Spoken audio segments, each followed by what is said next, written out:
திருச்சிற்றம்பலம். அடியாரத்தினுடைய வணங்கிக்கிறேன். கச்சி பவுனியர் அருளிய பேரூர் பாடம் பார்த்துட்ருக்கோம். அதில் குசத்துவசன் வரம் பெரும் படலம்.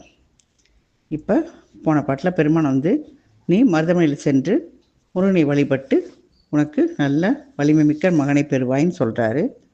இப்போ அடுத்த பாடல் 2009. எந்தமை குறித்து நீ இங்கு நோற்றலில் சுந்தர மகளிர்கள் இருவர் தோற்றுவார், மைந்துடை பார்த்திவ என்று மால்விட கந்தர கடவுளார் கறந்து போயினார். அப்போ என்ன சொல்கிறாருன்னா, பெருமான் சொல்கிறாரு, எம்மை குறித்து இந்த பேரூரில் நீ தவறு செஞ்சதுனால உனக்கு அழகிய மகளிர் 20 தோன்றுவர், 2 பிள்ளைங்க பொண்ணு குழந்தைங்க உனக்கு வரும், வலிமை மிக்க மன்னவனே அப்படின்னு கூறி நஞ்சனி கண்டர் ஆகிய இறைவன் என்ன செய்கிறாரு, மறைந்து விடுகிறார். அடுத்த படம் 2010. அருள்தலை கொண்டு சென்று அரையன் போங்கிய மருதமர் சாரல் வன்மலையை சார்ந்தனன், குருபரனாகிய குமரருக்கு அன்பு செய்து இருநிலம் வியப்புற வரம் அங்கு எய்தினான். அப்போ இறைவன் திருவருளை தலைமையில் கொண்டு என்ன செய்கிறார், குசத்துவசன் அந்த மருத மரங்கள் மிக்குள்ள அந்த சாரலை கொண்ட மருதமலை அடைகிறான். குருபரனாகிய குமரக்கடவுளுக்கு வழிபாடு செய்தான். அப்போ பெரிய உலகமே வியக்கும்படி அவன் வரத்தை பெற்றான் அப்படின்னு சொல்கிறார். அப்போ முருகன் வரம் கொடுக்குறார். என்னன்னா 2011. புதல்வனை பெரும் பரிசு எய்தும் பூபதி இதமுறு பூசையும் விழாவும் ஏனவும் சதமகன் மருமகனார் தமக்கும் பட்டியின் வதிதரும் இறைவர்க்கு மலிவித்தானரோ. பூபதினா மன்னன் தான், பூகுலத்துக்கான தலைவன். இதம்னா நன்மை, மலிவித்தான்னா மிகுதியாக செய்தான் அப்படின்னு அர்த்தம். அதாவது புதல்வனை பெருவுக்கு நல்ல தவத்தை பெற்ற மன்னவன் என்ன செய்யாரு, நன்மை தரும் பூசையையும் விழாவையும் ஏனையவற்றையும் இந்திரன் மருமகனாகிய முருகவேலுக்கும் பட்டி பெருமாளுக்கும் சிறப்பாக செய்தான். இங்கே வர வாங்கிட்டு மருதமை போய் வர உலகமே வேக்குமறை வரம் பெற்றுக்கொள்கிறான். இப்போ இந்த புதல்வனை பெறுவதற்காக நல்ல தவத்தை பெற்ற அந்த மன்னவன் என்ன செய்கிறான், நன்மை தருகின்ற பூசை, நல்ல பூசையும் விழாவையும் எல்லாத்தையும் இந்திரன் மருமகனாகிய முருகவேலுக்கும் பட்டி பெருமாளுக்கும் சிறப்பாக செய்கிறான். அடுத்த படம் 2012. ஆதியம் புரி வளர் அமல நாயகர் போதி என்று அருளலும் போதிக்கானனன் நீதிசை மன்னவன் நீங்கிச் சென்று தன் சோதிசை மன்னகர் துண்ணி வைகினான். போதினா போவாயாக அர்த்தம். அதாவது ஆதிபுரியாக அந்த பேருள் வீற்றிருக்கும் இறைவன் செல்லுக என்று அருள் செய்கிறான். மன்னன் போதிவனத்தை விட்டு நீங்கி ஒளி பொருந்திய தன் நகரத்தை அடைந்து தங்கினான். முதல்ல உலக பொறுப்பெல்லாம் கொடுத்துட்டு தானே வந்தான். இங்கே இப்போ இறைவன் நீ செல்லுக ஊருக்கு போ அப்படின்னு சொன்னதுனால, அருள் செய்ததுனால மன்னன் நினைக்கிறாரு, அந்த போதிவனத்தை விட்டு நீங்கி ஒளி பொருந்திய தன் நகரத்தை அடைந்து அங்கே போய் தங்கிடுறான். அடுத்த 2013. ஒக்கலும் உலகமும் உவகை கூர்த்தர தொக்க தெவ்வரையர்கள் துளங்கி தேசர மக்களை உயிர்த்தனன் மகிழ்ச்சி மீக்கொள தக்க பல் அறங்களும் தழைய ஆக்கினான். ஒக்கல்னா சுற்றத்தார், தெவ்வர்னா பகைவர்கள். சுற்றத்தார்களும் உலக மக்களும் மகிழ்ச்சி அடைந்தனர். பகைவர்கள் என்ன செய்கிறாங்க, அவங்களுடைய புகழெலாம் குறையிற மாதிரி மக்களை பெற்றான். இப்போ மகிழ்ச்சி மேற்கொண்டு பல அறங்களை செய்கிறான். அவனுக்கு சுற்றத்தாரும் உலக மக்கள் மகிழ்ச்சி அடைஞ்சாலும் பகைவருடைய புகழ் குறையுமாறு நன்மக்களை பெற்றான். மகிழ்ச்சி மிக கொண்டு பல அறங்களை செய்கிறான். அடுத்த படம் 2014. குளவிகள் மணியுறு கோல நோக்கியும் மழலைகள் கேட்டும் கைமலர் அளாவிய விழுமிய அடிசல்கள் மிசைந்தும் மார்புற தழுவியும் மோந்தும் தன் தளர்வு நீங்கினான். என்ன சொல்கிறாருன்னா, குழந்தைகளுடைய அழகிய வடிவத்தை பல முறை பார்த்து ஏன்னா இவ்வளோ நாள் குழந்தை இல்லாமல் இருந்து வரம் கிடைத்து தவம் இருந்து பெற்ற குழந்தைகளை மழலை சொற்களை கேட்டு கைமலர்களால் கலந்த சிறந்த உணவுகளை உண்டு மார்பில் அணைத்து தழுவிக்கொண்டு உச்சி மோந்து வருத்தம் நீங்கினானாம். அதாவது அந்த குழந்தைகளை எப்படி வளர்த்தான், எப்படி கொஞ்சினான்னு சொல்கிறாரு. அவருடைய அழகிய உருவத்தை பார்த்து சந்தோஷப்படுறாரு. மழலை சொற்களை கேட்டு மகிழ்கிறாரு. அந்த குழந்தைகளுடைய கை மலர்களால் கலந்த சிறந்த உணவுகளை உண்டு அந்த குழந்தைகளை மார்பில் அணைத்து தழுவிக்கொண்டு உச்சி மோந்து வருத்தம் நீங்கினார். திருக்குறளில் சொல்லுவாங்கள்ல, குழலினிது யாழினிது என்பவர்தம் மக்கள் மழலை சொல் கேளாதவர். அதுபோல் அமிழ்தனும் மாற்ற இனிதே தம்மக்கள் சிறு கை அளாவிய கூழ் அப்படின்னு சொல்கிறதுனால அந்த கைமலர்கள் கலந்த உணவுகளையும் உண்டு கொண்டாரு. இது திருக்குறள். அடுத்து புறநானூற்று பாடல் வரும். குறு குறு நடந்து சிறுகை நீட்டி இட்டும் தொட்டும் கவ்வியும் துழந்தும் நெய்யுடை அடிசல் மெய்பட விதிர்த்தும் அப்படின்னு இதே கருத்தை புறநானூற்று பாடலையும் வரும். அந்த மாதிரி இந்த கச்சியப்பமுனிவர் இந்த பாடலை யாத்துள்ளார். அடுத்த பாடல் 2015. சுரந்த அன்புடைக்கு சத்துவசன் சந்ததி வரம்பெறல் இஃதொரு மன்னன் குட்டநோய் பிரிந்தமை கூறுதும் பேணி கேண்மின் என்று உரம்பெரு சூதன் அங்கு உருவார்க்கு ஓதுமால். என்ன சொல்கிறாருன்னா, மிக்க அந்த அன்புடைய குசத்துவசன் அவனுடைய மரபு வளர வரம்பெற்ற வரலாறு தான் இது. இன்னொரு மன்னன் குட்டநோய் நீங்கி இதை சொல்கிறேன், அதையும் கேளுங்க அப்படின்னு சொல்லி சூதமுனிவர் மற்ற முனிவர்களுக்கு அதை ஓத ஆரம்பித்தார். இதோடு குசத்துவசன் வரம்பெறு படலம் முற்றியது. ஆக திருவிருத்தம் 2015. கச்சியப்பமுனிவருடைய பேரூர் படம் பார்த்துட்ருக்கோம். அதில் குசத்துவசன் வரம்பெறு படலம் பார்த்தோம். இப்போ அடுத்த படலம் குலசேகரன் குட்ட நோய் தீர்ந்த படலம். குலசேகர மன்னன் சேர நாட்டை ஆண்டவன். அவன் அறநெறியில் ஆட்சி இருந்த மன்னனுக்கு உடலில் குட்டநோய் பொருந்தியது. அந்த அரசாட்சி புரியும் மன்னனுக்கு இது பொருந்தாது அப்படின்னு நினச்சி அரசன் மருத்துவர்களை அழைத்து நோய் நீக்கத்திற்கு ஆவணம் செய்யுமாறு கேட்டுக்கொள்கிறான். மருத்துவர்கள் பல்வேறு வகையான மருந்துகளை கொடுத்தனர். நோயின் தாக்கம் குறையவில்லை. அயல் நாட்டு மன்னர்களும் அங்குள்ள மருத்துவர்களை அனுப்பி வைத்தனர். அவர்களது மருந்துகளுக்கும் அந்த நோய் மன்னனை விட்டு அகலவில்லை.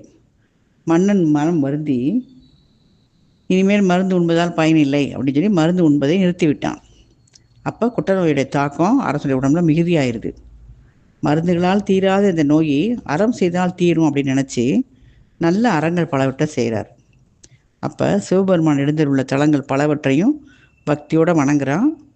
அதனால் நோய் மிகாமலும் குறையாமலும் அப்படியே இருக்குது, ஒரே நிலையில் இருக்குது. இப்போ ஆண்டுதோறும் தலங்களுக்கு சென்று வணங்குறான். இப்போ ராமேஸ்வரம் சென்று வணங்கி திரும்பும்போது நாரத முனிவரை எதிரே கண்டான். தனது நோய் நீங்க அருள் புரிய விண்ணப்பித்து கொண்டான்.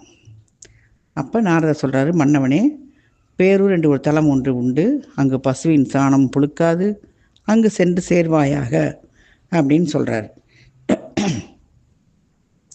அப்போ அந்த மன்னன் யார், குலசேகர மன்னன் விரைந்து கொங்கு நாட்டை அடைந்தான். அங்கே போய் காஞ்சி ஆற்றை வணங்கி நீராடுறான். அம்மையோடு எழுந்துள்ள இறைவனை வேண்டிக் கொள்கிறான். அவனை வருத்திய குட்ட நோய் உடனே நீங்கியது. ஒளி பொருந்திய உடலை பெற்றான். பட்டி பெருமானுக்கு பல திருப்பணிகளை செய்தான். இதுதான் குலசேகரனுடைய நோய் தீர்ந்த படலம். இனி பாடல் பார்க்கலாம். 2016. கருவி மாமடை மதிதொரும் கவிந்து நீர் பொழிய அருவி தாழ்மலை நாடு காத்து அரசு இனிது அளிக்கும் செருவில் வார்குடி சேரர் தங் குளத்தில் உதித்தான் பொருவில் சீர்குல சேகரன் என்னும் பெயர் பூண்டான். அதாவது கவிந்துனா மேகங்கள் மிகுதியாக பெய்யுதுன்னு அர்த்தம். அருவினா தாழ்மலை நாடு காத்து அப்படின்னா அருவிகள் மிக்கோடும் சேர நாட்டை காத்து, நிறைய அருவிகள் ஓடுகின்ற சேர நாட்டை காத்து வந்தான். அதாவது மாதந்தோறும் மாமழை பெய்து வளம் பொருந்திய மலைநாட்டை ஆட்சி செய்தவன் யார், இந்த குலசேகரன். வில்லை கொடியில் ஏந்திய சேர குலத்தில் தோன்றியவன் அப்படின்னு சொல்லி அந்த மன்னனை பற்றி கூறுகிறார். அடுத்த படம் 2017.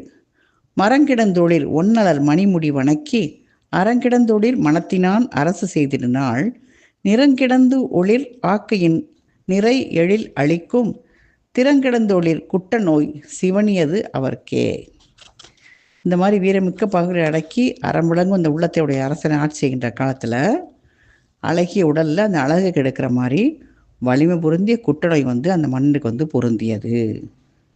அவருக்கு நோய் விட்டது என்று கூறுகிறார். அடுத்த பாடல் 2018. உருக்கு நோயினை நோக்கினன் ஓங்கிய அரசின் இருக்கு நீரினுக்கு ஏவதன்றே இதனை முறுக்கு வாமன முன்னினன் மருத்துவர் கூவி நெருக்கு நோயினை நெருக்குவீர் என நிகழ்த்தினால். உருக்கு நோய்னா இந்த உருவத்தை அழிக்கின்ற உருக்குகின்ற குட்டநோய். இருக்கு நீர் இருக்குன்னா அந்த இருக்கிற இயல்புக்கு, முறுக்குமாம் அதை அழிப்பாம் அப்படின்னு கூப்பிடுறாரு. என்னன்னா, இந்த வடிவை கெடுக்கின்ற குட்டநோயை மனதில் நினைத்து பார்க்குறான். உயர்ந்த அரசாட்சிக்கு இந்த தன்மை பொருந்தாது, அதனால் இதை அழிக்கணும் அப்படின்னு நினச்சி இந்த நோயை தீர்க்கணும்னு நினச்சி மருத்துவர்களை கூப்பிட்டு துன்பம் செய்கின்ற இந்த குட்டநோயை நீக்குங்க அப்படின்னு சொல்கிறார். அடுத்த படம் 2019.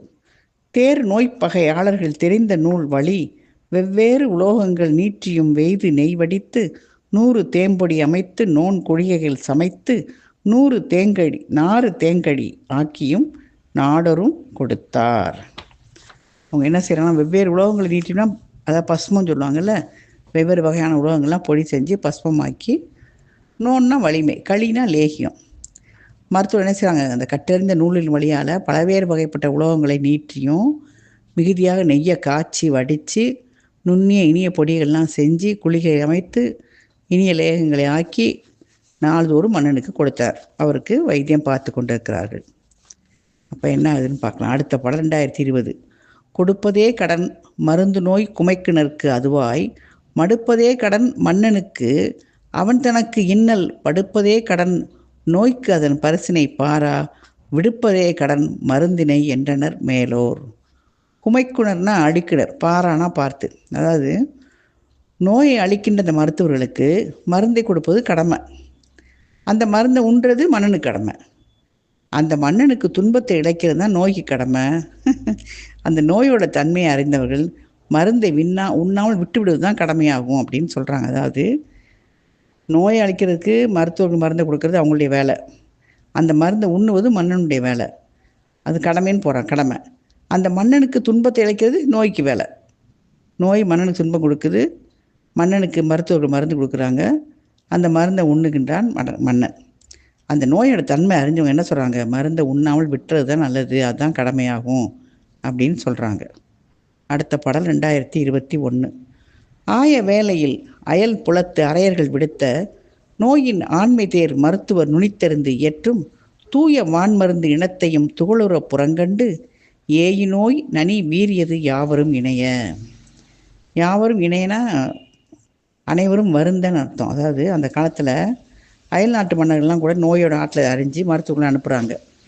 அவங்க நுட்பமாக ஆராய்ஞ்சு நல்லா அமைச்சு கொடுத்த மருந்துகள் வகையும் பொடியாக்கி என்ன செய்யுது, அந்த குட்டை நோயை புறமுதுகிட்டு ஓட செய்தான். அப்போ நோய் தீரலை. அந்த மருந்து வகையெல்லாம் பொடிப்படியாக வச்சு கொடுத்தாலும் அந்த மருந்துகளையே புறமுதுகிட்டு ஓட செய்கிறது அந்த குட்டை நோய். அனைவரும் மருந்துபடி மிகவும் வீறிட்டு எழுந்தது. ரொம்ப நோய் கொடுமையால் அவன் மிகவும் துன்புறுகிறான் அந்த மன்னன். அடுத்த படம் 2022. என்னை கூறுமாறு இருநில மருந்தென எடுத்த சொன்ன யாவையும் தொகுத்த நூல் முறையின் வாய் மடுத்தான் கொன்னும் வான் மருந்தானும் வெவ்வேறு நோய் குடிப்ப மண்ணும் வாடினன் மருந்து வேண்டாவென விடுத்தான். கொன்னும் வான் மருந்துனா பெருமை பொருந்திய உயர்ந்த மருந்து. அந்த கொன்னும் வான் மருந்தானும் வெவ்வேறு நோய் குனிப்பன்னா இந்த பெருமை பொருந்திய மருந்துகள் பலவற்றை உண்டபோது அதால் என்ன ஆச்சு, வெவ்வேறு நோய் மிக்க தான். நம்ம சொல்கிறோம்ல சைடு எஃபெக்ட் இப்போல்லாம் சொல்கிறோம், நம்ம மருந்து சாப்பிட்ற மாதிரி அவன் மருந்து பொருந்தி ரொம்ப அதிகமான பவர் கூடிய மருந்து, அதான் பெருமை பொருந்திய மருந்துகள்னு சொல்கிறார். அது உண்ட போது என்ன ஆச்சுன்னா அதனால் வேறு வெவ்வேறு நோய் அதிகமாக வருகிறது. அதான் என்ன சொல்கிறது, நில உலகத்தில் குட்டை நோய்க்குன்னு எடுத்துக்கிட்ட எல்லா மருந்தையும் அந்த நூல்களில் கூறிய முறைப்படி உண்கிறான். அது சிறந்த மருந்துகள். என்ன அது எல்லாமே பயனற்றி போக குட்டை நோய் நடனம் செய்தது. அதுதான் ரொம்ப அதிகமாக ஆளுமையாக இருக்குது குட்டை நோய். அப்போ மன்னனும் மிகவும் வருந்தி இதற்கு மேல் மருந்துகள் வேண்டாம் அப்படின்னு வெறுத்து மருந்துகள் உண்பதையே விட்டுவிட்டான்.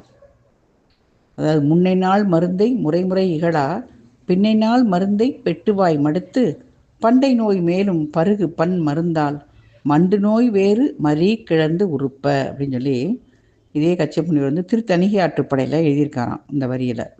அப்போ அதுக்கு பொருத்தமாக இந்த பாடல் இருக்கிறது. அடுத்த பாடல் 2023. கருகி மெய்யலாம் கரைப்பொடி புண் பலவாகி உருகி வெண்ணினம் உகநகம் அறவிரல் மடங்கி இரு கை கால் முகம் இரு செவி நாசியும் வீங்கி வெறுவ நோக்குவார் வேற்றுருவாயினன் வேந்தன். இப்போ இந்த நோயுடைய கொடுமை எப்படி இருந்ததுன்னு சொல்கிறாரு. மண்ணுடைய உடல் முழுவதும் கரிய நிறத்தை அடைந்து விடுகிறது. புண் நீர் ஒழுகிற புண்கள் பல உண்டாகுது. உடலில் உள்ள கொழுப்புக்கெல்லாம் என்ன செய்யுது, தோல் வழியாக வெடித்து சிதறுது. நகம் இல்லாமல் விரல்லாம் மடங்குது. 2 கை 2 கால் முகம் காது மூக்கு, அதாவது முகம் ஃபுல்லாக எல்லா உறுப்புகளும் வீங்கிடுது. அந்த கண்டோர் அஞ்சும்படி மன்னர் என்ன செய்கிறார், முன்னுள்ள வடிவம் மாறி வேறு வடிவாக தோன்றுகிறார். மன்னனை பார்த்தாலே அடையாளம் தெரியாமல் வேறு வடிவமாக தெரிகிறது நோயினுடைய தாக்கத்தினால். அடுத்த பாடல் 2024. மருந்தினால் இது மடங்குறாது ஆயினும் மறைகள் திருந்த ஓதிய அறங்களால் தீரும் என்று எண்ணி பொருந்து காதலின் அறமெல்லாம் விதியுடி புரிந்தான் அருந்தி யாக்கையை அழிக்கு நோய்க்கு அழிவினை காணான். அதாவது மருந்துகளால் இந்த குற்றநோய் நீங்காது அப்படின்னாலும் இந்த மறைகளில் சொல்லப்பட்ட சிறந்த அறங்களை செய்தால் அந்த நோய் தீரும் அப்படின்னு நினச்சிட்டு ரொம்ப விருப்பத்தோட மறைகள் கூறிய அந்த அறங்களை எல்லாம் முறைப்படி செய்ய ஆரம்பிக்கிறான். ஆனாலும் அந்த உடம்பு அழிக்க நோய் நீங்கிறதுக்கு ஒரு வழியும் காணும், ஒரு சிறிது கூட நோய் குறையவில்லை. அடுத்த பாடல் 2025. அறத்தச் சடிலத்து எம்பெருமான் அமரும் தலங்கள் பல போற்றி இரத்தச் செடும் புண் உடற்கு ஈட்டி இன்னல் பெருக்கும் பெருநோயை துரத்தி கழிப்பாம் எனக்கருதி தொக்க பொருள்கள் மிக தழுவி வரத்தில் சிறந்த தலந்தோறும் மாறா அன்பிற்போய் பணிந்தான். அறத்த சடைனா செம்மையான சடை. அந்த செம்மையான சடையுடைய இறைவன் எழுந்துள்ள தலங்கள் பலவற்றையும் வழிபட்டு அந்த குருதி ஒழுகிற புண்ணியுடைய அந்த உடலில் துன்புறுத்துகிற அந்த குற்ற நோயை நம்ம நீக்கி மகிழ்வோம் அப்படின்னு நினைக்கிறான் மன்னன். எப்படின்னா, இறைவன் எழுந்துள்ள தலத்தெல்லாம் வழிபட்டு நம்ம போய் பண்ணோம்னா அந்த உடம்பை வருகிற குற்ற நோய் நீங்கும் அப்படின்னு நினச்சி மன்னன் நினைக்கிறான். மிகுதியான செல்வங்களை எடுத்துக்கொண்டு என்ன செய்கிறான், சிறந்த தலங்கள் தோறும் பக்தியோடு சென்று ஒவ்வொரு தலமாக சென்று வழிபடுகிறான். அடுத்த பாடல் 2026. பிள்ளைக்கலை வெண்மதி முடித்த பெருமான் சரணம் தலந்தோறும் உள்ளத்து எழுந்த பேரன்பின் உற்று வணங்கி வழிபடலும் தள்ளற்கரிய பெரும்பிணிதான் தனியாது உயராது ஒரு நிலைமை கொள்ள கழித்து ஆண்டுகள் தோறும் குழகன் தலம் கும்பிடல் உற்றான். அதாவது இடம் பிறையே அந்த சந்திரன் நிறைந்த இறைவனுடைய திருவடிகளை தலந்தோறும் சென்று மிக்க பக்தியோடு வணங்குறான் மன்னன். அந்த வழிபாடு செஞ்சாலும் நீங்கிறதுக்கு அரிய அந்த பெரிய நோய் தனியாமலும், ஆனால் மேற்கொண்டு வளரலை, அப்படியே இருக்கிற நோய் அது தனியலை, வளராமலும் ஒரே நிலையில் அறிஞ்சு மன்னன் மகிழ்கிறான். அதாவது இறைவனுடைய தலங்களை சென்று வந்ததுனால நம்மளுக்கு மேற்கொண்டு நோய் அதிகமாகாமல் வளராமல் இருப்பதை கண்டு மகிழ்ந்துகிறான். ஆண்டுதோறும் என்ன செய்கிறான், இறைவன் திருக்கோயிலுக்கு சென்று வணங்க தொடங்குகிறான். ஒவ்வொரு கோயிலுக்காக சென்று இறைவனை வணங்குகிறான். அடுத்த பாடல் 2027. அவ்வாறு ஒழுகி வரு நாளோர் ஆண்டு தனது பதி தனந்து கை வாரணத்தின் உரியார் தங் காமர் தலங்கள் பல இறைஞ்சி ஒவ்வா அரக்கன் உயிர் பருகி ஒளிர் வாழ்நுதலை சிறை மீட்ட செவ்வாய் மையினான் வழிபட்ட சேது வணங்கி திரும்பினான். கை வாரணத்தின் உரியார்னா துதுக்கையுடைய யானையின் தோலை அணிந்தவன் அர்த்தம். ஒவ்வா அரக்கன்னா மாறுபட்ட அரக்கன் ராவணன். ராவணனை தான் ஒவ்வா அரக்கன் சொல்கிறாரு. ஒளிர் வாழ்நுதல்னா ஒளி பொருந்தி நெற்றிய உடைய சீதையின் அர்த்தம். அந்த மாதிரி வழிபட்டு வரும்போது ஒரு ஆண்டில் என்ன ஆகுதுன்னா, தன் நாட்டை நீங்கி யானை தொழில் அணிந்த இறைவனுடைய அழகிய தலங்கள் பலவற்றை வணங்குறான். ராவனுடைய உயிரை போக்கி சீதையை சிறைமிட்ட ராமபிரான் வழிபட்ட சேது ராமேஸ்வரம் தானே, அதை வணங்கி திரும்பினான். அப்போ இவர் சென்று வணங்கி கொண்டே இருக்கிறது தான் ஆசிரியர் இதில் விவரிக்கிறார். எங்கெங்கே சென்று அவன் வணங்கினான்னு சொல்கிறாரு. குலசேகரனின் குற்ற நோய் தீர்ந்த படலம். அவர் எல்லா தலங்களும் சென்று வணங்குவதை கூறிக்கொண்டிருக்கிறார். அடுத்த பாடல் 2028. செல்லு நெறியின் மகதியாள் தெய்வ முனிவன் எதிர்ப்படலும் வல்லை வணங்கி அணையாடும் வரதா அடியேன் உடற்கு இழைத்த அல்லர் பிணிவிட்டு அகலுமாறு அருளாய் என்றான். அம்முனிவன் ஒல்லை இறங்கி விரல் வேந்தன் உவகை கிழைப்ப உரைக்குமாள். அப்போ ஒரு நாள் என்ன செய்கிறாரு, சேதுவிலேருந்து வரும்போது வர்ற வழியில் மகதியாள் அப்படிங்கிற யாழுக்குரிய அந்த நாரத முனிவரை எதிரே காண்கிறான் குலசேகரன். விரைந்து அவரை வணங்குகிறான். என்னை ஆண்டருளும் வரதனே, அடியனுடைய உடலில் மேலும் மேலும் வளர்ந்தெழுந்த துன்பத்தை செய்யும் இந்த குற்ற நோய் நீங்கும் பொருட்டு அருள் செய்வீராக அப்படின்னு வேண்டுறாரு. யார்கிட்ட? நாரத முனிவர்கிட்ட. நாரதர் அரசன் வேண்டுகோளை கேட்டு மனம் இறங்கி அவனுக்கு மகிழ்ச்சி உண்டாகுமாறு கூறத் தொடங்குகிறார். என்ன சொல்றாருன்னா, அடுத்த பாடல் 2029. பண்டு புரிந்த தீவனையால் படவதாகும் பல நோயும் மண்டும் அவற்றுள் மனுநன் மருந்தால் தீரா பிணியேனும் அண்டர் பெருமான் அமர்தலத்தின் அகலும் அணையத்தலம் தம்முள் கண்டவுடனே பயனளிக்கும் காமர் தலம் ஒன்று உலகாமாள். அந்த பண்டைய காலத்து நோய்கள் எல்லாம் அந்த மணி மந்திரம் ஔடதம் அப்படிங்கிறனால நீக்கிறது தான் மரபு. மணியில் தீராது மருந்தின் ஆகாது அருந்தவ முயற்சி அகற்றலும் அரிது அப்படின்னு சொல்லி தொல்காப்பியத்தில் மேற்கொள் வரும். அதாவது மந்திரமும் தந்திரமும் மருந்துமாகி தீரா நோய் தீர்த்தள்ள வல்லான் அப்படின்னு சொல்லி நாவுக்கரசு பாட்டை வரும். மந்திரமும் தந்திரமும் ஆனார் தாமேன்னு வரும்.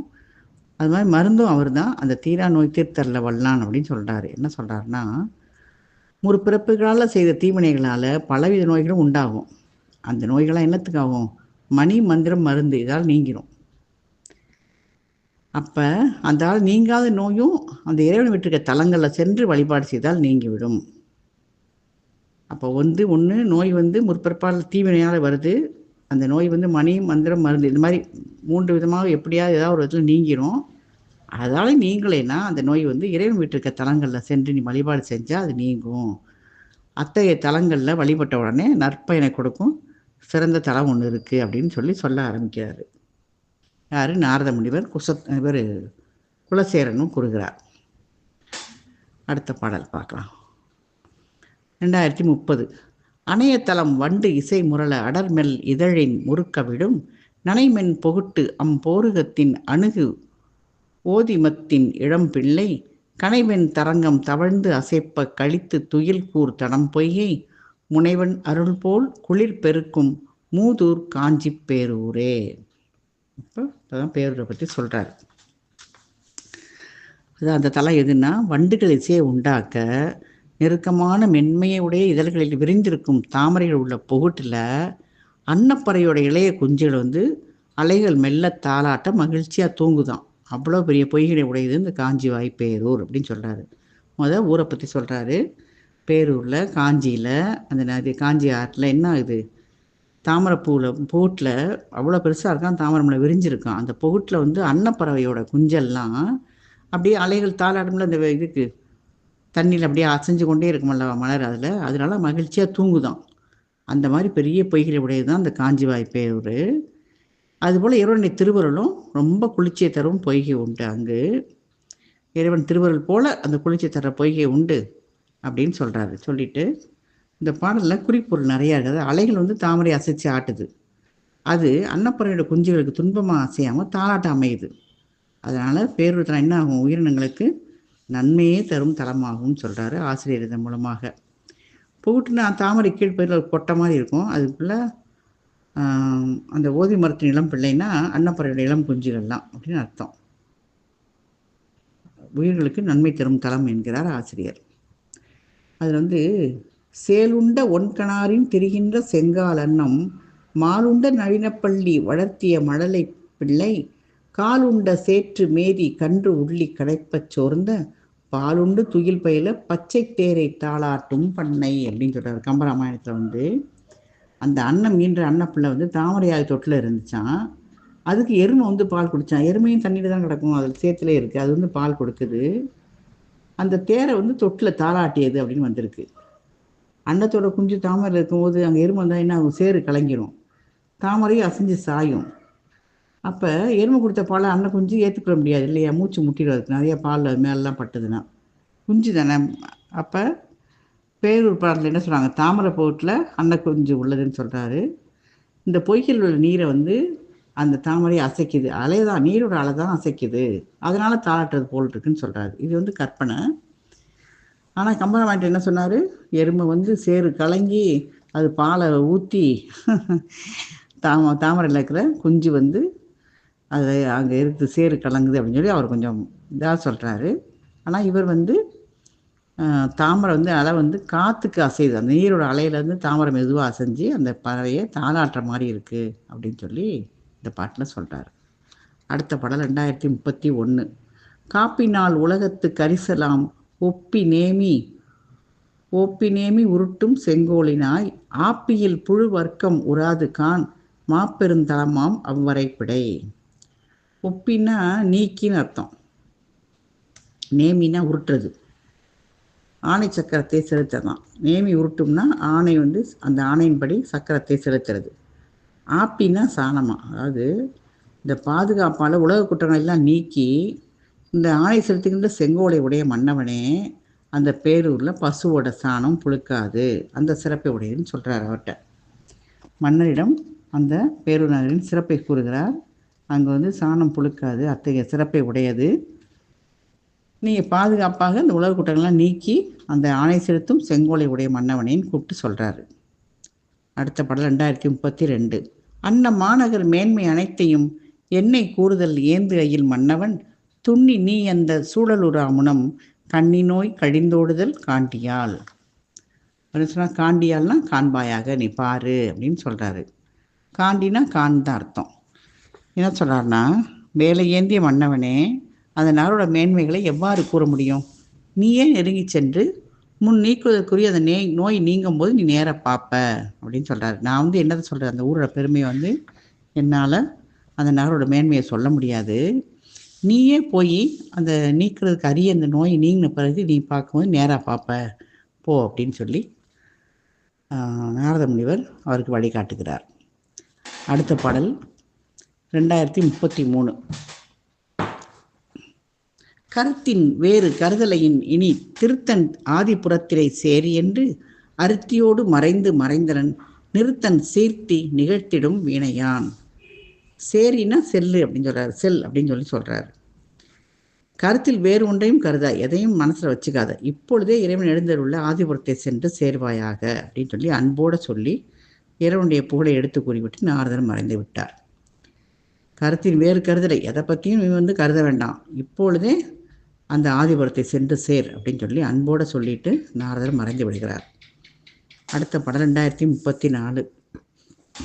அற்றை ஞான்று அடர்நோய் கழிந்தான் என பெற்ற ஓகை பிறங்கவை வேலினான் உற்ற நாட்டை ஒளிந்துயர் கொங்கு சேர்ந்து எற்று நீர்நதி காஞ்சியை எய்தினான்.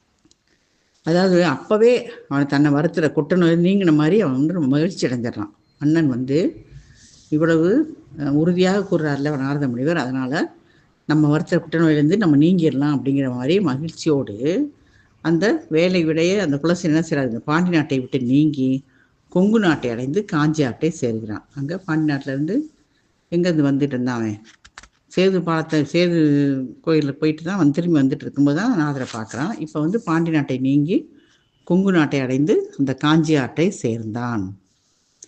அடுத்த படம் 2035. வணங்கி காஞ்சி வருபுணல் ஆடினான் உணங்கி கண்மம் உலக்கும் பேரூர்வையின் அணங்கினோடு அமர் அண்ணலை தாழ்ந்தனன் பிணங்கு நோய் பிரிந்தோடியது என்பவே. அந்த காஞ்சி ஆட்டை வணங்கி நீராடுறான். வினைகள் வாடி அழிகின்ற அந்த பேரூர் தலத்தில் அம்மையோடு எழுந்தல் இருக்கும் இறைவனை வணங்குறான். வருந்திய நோய் உடனே நீங்கி ஓடியதான். பாருங்கள், அவர் வந்து காஞ்சி ஆற்றை நீராடி இறைவனை, அதாவது தவம் செய்யலாம் ஒன்றும் பண்ணலை, போய் நீராடிட்டு பேரூர் தலத்தில் அம்மையோடு எழுந்தல் இருக்கிற இறைவனை போய் வணங்குறாரு. வருந்திய நோய் உடனே நீங்கி ஓடியதான். அடுத்த படம் 2036. தேசுமிக்க திருவுருவாயினான் ஈசன் மிக் அருள் என் தரத்தும் செல நேசமிக்க நெறியிலன் அம்ம என்று ஆசைமிக்க அகத்தொடும் ஆடினான். அது ஒளி பொருந்திய உடலை பெற்று விடுகிறான். இறைவனுடைய மிக்க அருள் என்னிடத்தில் வந்து சேர நான் அன்புமிக்க வழியில் நின்றேன் அல்லேன் என்று மகிழ்ச்சி கொண்டு ஆடுறான். இந்த உடலை பெற்றிருக்கேன், இது வந்து சேர்வதற்கு நான் அன்பு அதிகமாக இருக்கிற வழியில் நிற்கக்கூட இல்லை, ஆனால் எனக்கு ஒளி பொருந்திய உடல் கிடைத்து விட்டதுன்னு மகிழ்ச்சியில் ஆடுகிறான். அடுத்த படம் 2037. பட்டி நாயருக்கான பணி பல முட்டில்லாத முறையின் இயற்றினான் விட்டு நீங்கருக்கு அருமை விரவலில் சட்ட அவ்வையின் தங்கி வதிந்தனன். சட்டன்னா செம்மையா, அதாவது பட்டி பெருமானுடைய பல திருப்பணிகளை தடையில்லாத முறைப்படி செய்கிறான். பேரூர் தலத்தை விட்டு நீங்கிறதுக்கு மனம் பொருந்தாமையால் அங்கேயே தங்கியிருக்கான். அடுத்த படம் 2038. பத்தி செய்து பணி செய்யும் நாளையில் தொத்து உடற்புறன் நீங்க தொன் மாமல கொத்து நீங்கி குடகன் பதம் எனும் முத்தி எய்தி முடிவில் இன்பாயினான். என்ன செஞ்சார்னா, அவனுடைய முடிவு காலத்தை சொல்கிறாரு. பட்டி பெருமானத்தை பத்தி செய்து அங்கேயே திருப்பணி செய்துட்டு அங்கேயே தங்கிடுறான். அந்த காலத்தில் உடல் சுமை நீங்குவதற்காக அந்த தொன்மையான மும்மலக்கொத்து, நமக்கு தெரியுமா மும்மலக்கொத்து என்ன, ஆணவம் கண்ணும் மாயதான், அதெல்லாம் நீங்க பெற்று இறைவன் திருவடி என்னும் வீடு பெற்றை அடைந்து அழிவில்லாத பேரின்ப மயமாய்விட்டான். இறைவனோடு இரண்டரை கலந்து பேரின்பமாக வீடு பெற்றை அடைந்தான் அப்படின்னு சொல்லி நம்முடைய குலசேரனுடைய படலம் கூறுகிறது. அடுத்த பாடல் 2039. பிரியாத பிணிக்கழுவி பேரன்பிற் சேரலந்தான் முறியாத வீடெய்து முறைமையினை வகுத்துரைத்தாம் திரிலோக சோழன் ஒரு செயிர் தீர்ந்த படிமொழிதும் உரிதாக கேண்மின் என ஒருவரற்கு ஓதுவன் சூதன். அது கேள்வினா நீங்கி, செய்யறதுனா குற்றம். அதாவது நீங்காத நோய் நீங்கி அந்த பெரிய பக்தியுடைய சேர மன்னன் அந்த நீங்காத வீடு பேர் அடைந்து, எப்படி நீங்காத நோய் நீங்கிருச்சு, அந்த சேரமன் என்ன சார் நீங்காத வீடு பேரை அடைந்து விட்டான். அந்த செய்தியை நாங்கள் இப்போ பண்ணான்னு வகுத்து கூறினேன். இனிமேல் திரிலோக சோழன் அப்படிங்கிற மன்னனுடைய குற்றம் நீங்கிய செயலை நான் கூறுகிறேன், நீங்கள் உரிய முறையில் கேட்பீராக அப்படின்னு சொல்லி முனிவர்களுக்கு சூத முனிவர் கூறினார். அப்போ இப்போ தொடர்ந்து அடுத்த என்ன சொல்ல போகிறாரு, திரிலோக சோழனுடைய செய்யறனா குற்றம், அந்த குற்றம் தீர்த்த படலத்தை நான் சொல்கிறேன் கேளுங்க அப்படின்னு சொல்லி சூத முனிவர் கூறுகிறார். இதோட குலசேகரன் குற்ற நோய் தீர்ந்த படலம் முற்றிற்று. ஆக திருவிருத்தம் 2039. கச்சியப்ப முனிவர் அருளிய பேரூர்பானம் பார்த்துட்ருக்கோம். அதில் திரிலோக சோழன் செயிர் தீர்ந்த படலம். இப்போ வந்து குலசேகரன் குற்ற நோய் தீர்ந்த படலம் பார்த்தோம். இப்போ திரிலோக சோழன் செயிர் தீர்ந்த படலம். செயிர்னா குற்றம்னு பார்த்தோம், அதனால் குற்றம் தீர்ந்த படலம்னு வச்சுக்கலாம். காவிரி பாய்ந்து வளம் கொளிக்கும் சோழ நாட்டை திருலோக சோழன் ஆட்சி புரிந்து வந்தான். அறமுறைப்படி ஆட்சி புரிந்து வந்ததால் மக்களும் திருநீறு ருத்ராகம் அணிந்து நல்வாழ்வு வாழ்ந்தனர். அந்நாட்டில் சைவ மதமன்றி பிற மதம் இல்லை. எனவே மக்கள் மெய்ப்பொருள் காணும் அறிவு பெற்று சிறந்திருந்தனர். அச்சமயத்தின் நேபாள நாட்டிலிருந்து காபால மதத்தவர் சோழ நாட்டுக்கு வந்து சேர்ந்தனர். சிவன் இரவு நாளில், அதாவது சிவராத்திரியாக தான் இருக்கும், சிவன் இரவு நாளில் திருலோக சோழன் திருப்படை மருதூரில் மகாலிங்க பெருமானை வழிபடச் சென்றான். காபாலியர்கள் அங்கு விரைந்து வந்தனர். அரசனுக்கு ஆசி வழங்கினர். மன்னனும் அவர்களை வணங்கினான். மூத்த காபாலியன் ஒருவன், தங்களது நாடு நேபாளம் என்றும் சோழ நாட்டின் வளத்தையும் புகழையும் கேட்டோம், அதனால் உம்மை காண வந்தோம் என்றான். உம்மிடம் ரகசியமாக கூற வேண்டின சில உள்ளன என கூறி காபாலிய சமய கருத்துக்களை எடுத்து கூறினான். மன்னனும் அத்தீநெறிகளை கை கொண்டான்.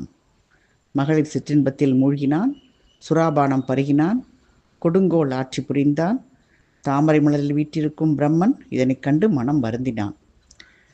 நாரத முனிவரை அழைத்து திருலோக சோழனை திருத்துக என ஆணையிட்டான். அரசன் அரண்மனையை நாரதர் அடைந்தார். சோழன் இருக்கையில் இருந்து எழுந்து வணங்கினான். திருவேந்தயத்தை ஓதி கமண்டலத்து நீரை நாரதர் அரசன் முகத்தில் வீசினார். தீய மதத்தின் கொள்கை மன்னனை விட்டு நீங்கியது. அரசனுக்கு நாரதர் திருநீர் அளித்தார். சோழ நாடு இத்தகைய நிலையை அடைந்தது மாற்றும் பொருட்டு பேரூரில் பட்டிப்பெருமானை பணிக என்றார். அரசனும் கொங்கு நாட்டு பேரூரை அடைந்து காஞ்சி ஆற்றில் நீராடினான். பச்சை நாயகி அம்மை உடன் வாழும் பட்டிப்பெருமான் திருவடிகளை போற்றி வணங்கினான். அரசனுடைய குற்றம் நீங்கியது. சோழ நாட்டை அடைந்து செங்கோல் ஆட்சி செலுத்தினான். இதுதான் அந்த படலத்தின் வரலாறு. இப்போ பாடலை பார்க்கலாம். பாடல் 2040. இருள் நெடும் பிழம்பெடுத்து வாய்ப்பெய வரும் காலம், பருதி தப்பினும் பருவம் தப்பாது நீர் வழங்கி முருகு விம்மலர் பண்ணைகள் முறைமுறை விடைக்கும் பெருகு காவிரி நாட்டினை பேணும் ஓர் சோழன். இருளின் மிக்க தொகுதியை எடுத்து உண்ணும் செயலை உடையவன் சூரியன். அவன் காலை எழுந்து மாலையில் மறையும் செயல் மாறினாலும் காலம் மாறாமல் பருவங்களில் நீரை கொடுக்கும் இயல்புடையது காவிரி ஆறு. அந்த ஆறு பாய்வதால் பூக்கள் மிக்க அந்த மருத நிலங்கள் முறையான விளைச்சலை செய்யும். அத்தகைய காவிரி பாயும் சோழ நாட்டை நல்ல ஆட்சியில் பாதுகாத்து வந்தான் சோழன். வானம் பொய்ப்பினும் தான் பொய்யா மலைத்தலைய கடற்காவிரின்னு சொல்லி சொல்கிறாங்க. அந்த மாதிரி நாட்டில் இருக்கிறவன் தான் அந்த சோழன். அடுத்த 2041. மும்மை வையகத்து இடரெல்லாம் முதலோடு முறுக்கி அம்ம விண்ணகத்து அரையனும் வரிசைகள் ஆற்ற செம்மை செய்தரில் திரிலோக சோழன் என்றொரு பேர் விம்மு காதலின் யாவரும் விளம்புவர் அவருக்கே. அந்த 3 உலகத்தில் உள்ளவங்களுடைய துன்பங்களையும் அடியோடு நீக்கி விண்ணுலக வேந்தனாகி இந்திரனும் பலவித சிறப்புகளை செய்கிறான். அந்த சோழ நாட்டுக்கு அறமுறைப்படி ஆட்சி செஞ்சதுனால திரிலோக சோழன் என்ற பெயரை அனைவரும் விருப்புடன் கூறுவார்கள். சோழனை எல்லாரும் 3 லோகத்துக்கும் நீ தான் அறமுறைப்படி ஆட்சி செய்கிறன்னு சொல்லி அவனை வெறுப்போடு சொல்கிறார்கள். அடுத்த பாடல் 2042. ஒளிரு வேலவன் முறை செய்ய ஓங்கு சோ நாட்டின் அழகை ஆடிபோல் அனைவரும் வெறுக்கையராகி வளமையீட்டு வெண் பூதி சாதன நனி மருவி வெளிரில் கேள்வியராய் பெரு வாழ்க்கை மேவினராள். அழகை ஆளினா குபேரன் தான், வெறுக்கைனா செல்வம். வெளிரில் கேள்வியர் அப்படின்னா அறியாமை இல்லாத அந்த கேள்வி செல்வத்தை உடையவங்க. கேட்டாலும் மனசில் அறியாமை இருந்தால் என்ன அர்த்தம்? அதை கேட்ட மாதிரியே இருக்காது, அவர்கள் கேட்பதில் பயனில்லை இல்லையா? அது மாதிரி இவங்க அறியாமையே இல்லாத அந்த கேள்வி செல்வத்தை கேட்டு கேட்டு மிகுந்த ஞானத்தை உடையவர்களாக இருக்கிறார்கள். ஒளி பொருந்திய வேற்படை உடைய மன்னவன் அறமுறையில் ஆட்சி செய்ய அந்த சோழ நாட்டில் குபேரனைப் போல் அனைவரும் செல்வமுடையவராய் விளங்கினர். வளப்பத்தை தரும் வெண்மையான திருநீரு, ருத்ராக்கம் ஆகியவற்றை அணிந்து அறிவுடைய நல்ல கேள்வி செல்வத்தையும் பெற்று மக்கள் நல்வாழ்க்கையை பொருந்தி இருந்தனர். அடுத்த படம் 2043. சைவரே அலால் பரமதத்தவர் தம்மை காணா தெய்வமே கமழ் திருத்தகு காவிரி நாட்டின் மெய்விராவிய கல்வியர் தம்மோடு மேவி நெய்விராவிய வேலினான் முறை நிகழ்த்திடு நாள். என்னன்னா, அந்த வேலை கையில் கொண்ட அந்த சோழ மன்னன் ஆட்சியில் சைவ சமயத்தவர் அல்லாமல் பிற மதத்தவர்களே இல்லை. எங்கேயும் தெய்வ மனம் வீசுது. இந்த காவிரி நாட்டில் மெய்ப்பொருள் அறிவு பொருந்திய அந்த அறிவுடையவரோடு அனைவரும் சேர்ந்து வாழ்ந்தார்கள். அந்த நாட்டை பற்றி சொல்கிறார். அடுத்த படம் 2044. செல்வமிக்க நேபாளத்தே அத்திடை இருந்து நேபாளத்தேயத்திடை இருந்து, அதாவது நேபாள தேசத்திலிருந்துன்னு அர்த்தம். செல்வமிக்க நேவாள தேயத்திடை இருந்து கல்வி கற்ற காபாலர்கள் சிலர் சென்று கலந்தார். வில்வ மிக்கணி விமலனார் தவம்பல விராவி சொல் விளைத்திடும் சோழ நாட்டு எல்லையின் மாதோ. சொல் விளைத்திடும் சோழ நாடுன்னா நெல்லை மிகுதியாக விளைவித்திடும் சோழ நாடுன்னு அர்த்தம். அதாவது சோழ நாட்டு எல்லையில் அந்த செல்வமிக்க நேபாள நாட்டிலிருந்து கல்வியறிவுடைய அந்த காபால மதத்தவர் சேர்ந்துடுறாங்க. வில்வமணியும் இறைவன் தலங்களில் ஆங்காங்கே சென்று எல்லா இடத்துலையும் கலந்து அவர்கள் இருக்கிறார்கள். யார்? காபாலர்கள். அப்போது அடுத்த பாடல் 2045. அணைய செவ்வியில் சிவனிசி அடுத்தது அந்நாளில் வினை இகந்த நல் வேதியர் அடியவர் பலரும் தனை மிகத்திடும் திருவிடை மருதனும் தலத்தின் முனைவன் இன்னருட் சேவடி வணங்க முன்னினராள். அந்த பாட்டை என்ன சொல்கிறாருன்னா, அந்த மாதிரி இருக்கும்போது அத்தகைய காலத்தில் சிவனிரவு சேர்ந்தது. சிவனிரவுனா சிவன் ராத்திரி. அந்த வினை நீங்கிய வேதியர் அடியவர் பலரும் தனக்குத்தானே ஒப்பான திருவிடைமருதூர் என்ற தலத்தில் இறைவனுடைய திருவடியை வணங்க முற்பட்டனர். எல்லோரும் திருவிடைமருதூரில் போய் இறைவனுடைய திருவடியை வணங்குவதற்காக செல்கிறார்கள். முனைவன்னா முன்னவன், முன்னினரார் அப்படின்னா முற்பட்டார்கள். அதை செல்ல அங்கு சென்று கொண்டிருக்கிறார்கள், முற்பட்டனர் அப்படின்னு அர்த்தம். அடுத்த படம் 2046. ஆற்றல் மிக சோழனும் அன்புடம் ஈர்ப்ப கூற்றை வென்றருள் குழகனார் குறை கடற்பாதம் போற்ற அவ்வையின் புக்கன் அன்னது தெரிந்தும் ஆற்றல் மிக்க காபாலரும் வல் விரைந்தடுத்தார். என்னன்னா, அந்த வலிமை மிக்க அந்த திருலோக சோழனும் அன்பு மனத்தை எடுத்து செல்ல, மனம் இறைவன் பால் ஈர்க்கிறது செல்ல, கூற்றுமனை வென்ற இறைவன் திருவடிகளை வணங்குவதற்காக அந்த தலத்தை அடைகிறான். அதனை அறிந்து என்ன ஆகுறாங்க, அந்த காபாலிகர்களும் அங்கே விரைந்து சேர்ந்தார்கள். மன்னன் செல்கிறான், திருவிடைமருதூர் செல்கிறான் தெரிந்து அந்த காபாலிகர்களும் விரைந்து அங்கு சேர்ந்தார்கள். அடுத்த படம் 2047. திருந்தினர் செழுங்கொன்றையார் சேவடி வணங்க பொருந்து செவ்வி பார்த்து இருந்தனன் பூபதி ஒரு பால் இருந்த எல்லையில் எய்து காபால விப்பிரர்கள் வருந்தல் இன்றியே கண்டனர் வழங்கினர் ஆசி. இனர்னா பூங்கொத்து. அந்த காபால விப்பிரர் அப்படின்னா விப்பிரர்னா அந்தனர்கள், காபால அந்தனர்கள். நல்ல பூங்குத்துடைய கொன்றை மாலை அணிந்த இறைவன் திருவடியை வணங்கும் பொருட்டு மன்னன் வாய்ப்பை நோக்கி இருந்தான். அந்த மாதிரி அரசன் இருந்தபோது இந்த காபாலியர்களாகிய அந்தனர்கள் அரசனை கண்டு ஆசி கூறுகிறார்கள். உனக்கு ஆசி கூறுறோம் அப்படின்னு சொல்லி இந்த காபாலியர்கள் இறைவனை சென்று வணங்குகிறார்கள். இறைவனில் அரசனை கண்டு ஆசி கூறுகிறார்கள். அடுத்த படம் 2048. கொண்ட வேடவும் மன்னவர் குருமணி உருவின் மண்டு காந்தியும் மதித்தவர் மனமதித்திலனாய் கண்ட காவலன் விற்படும் கையினை பூப்பி மிண்டு தீவினையாரை யார் என வினவினால். காந்தினா ஒளின்னு அர்த்தம். அதாவது காபாலியர் வேடத்தையும் அவங்க உடம்புல இருக்கிற ஒளியையும் மன்னன் மதிக்கிறான்.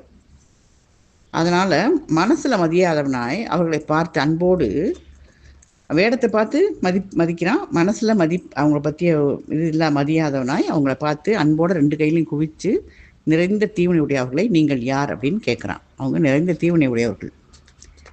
அடுத்த படம் 2049.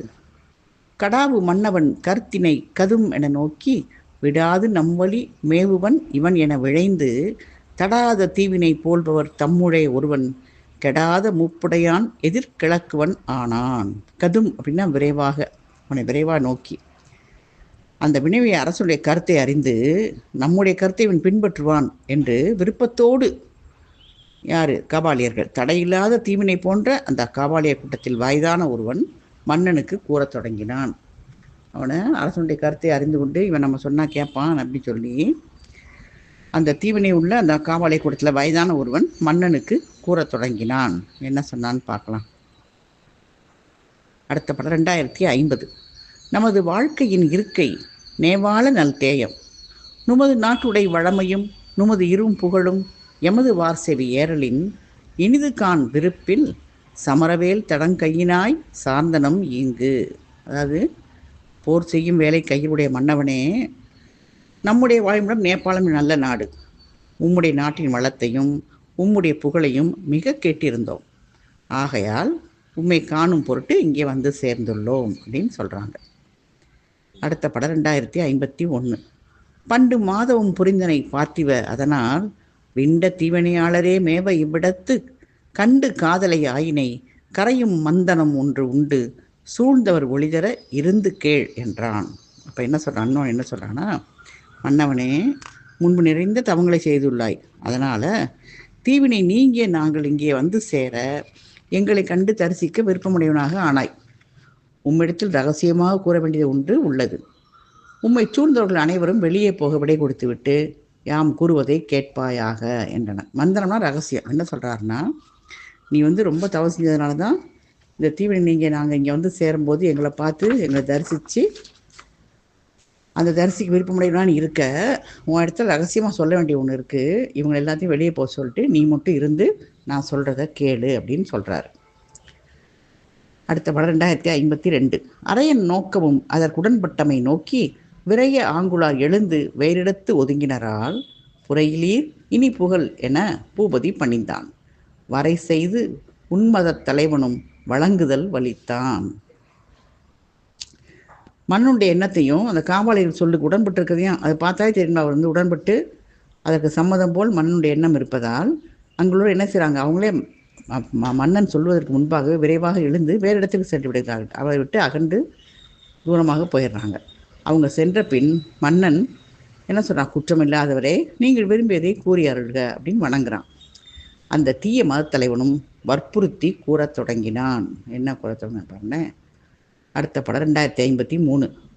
உலகம் இன்புறத்தக்க காரிய நனியோரின் இலகு மைவிழியாரில் நாம் இணைவிடைச் சென்றே களவுமற்றது காரியத்தன்று கொல் உயிர்கள் பலவும் மல்குதலாயின பார்த்திவ பாராய் அப்படின்னு சொல்கிறார். என்னென்னா இணை விடைச்சுன்னா உடலுறவு.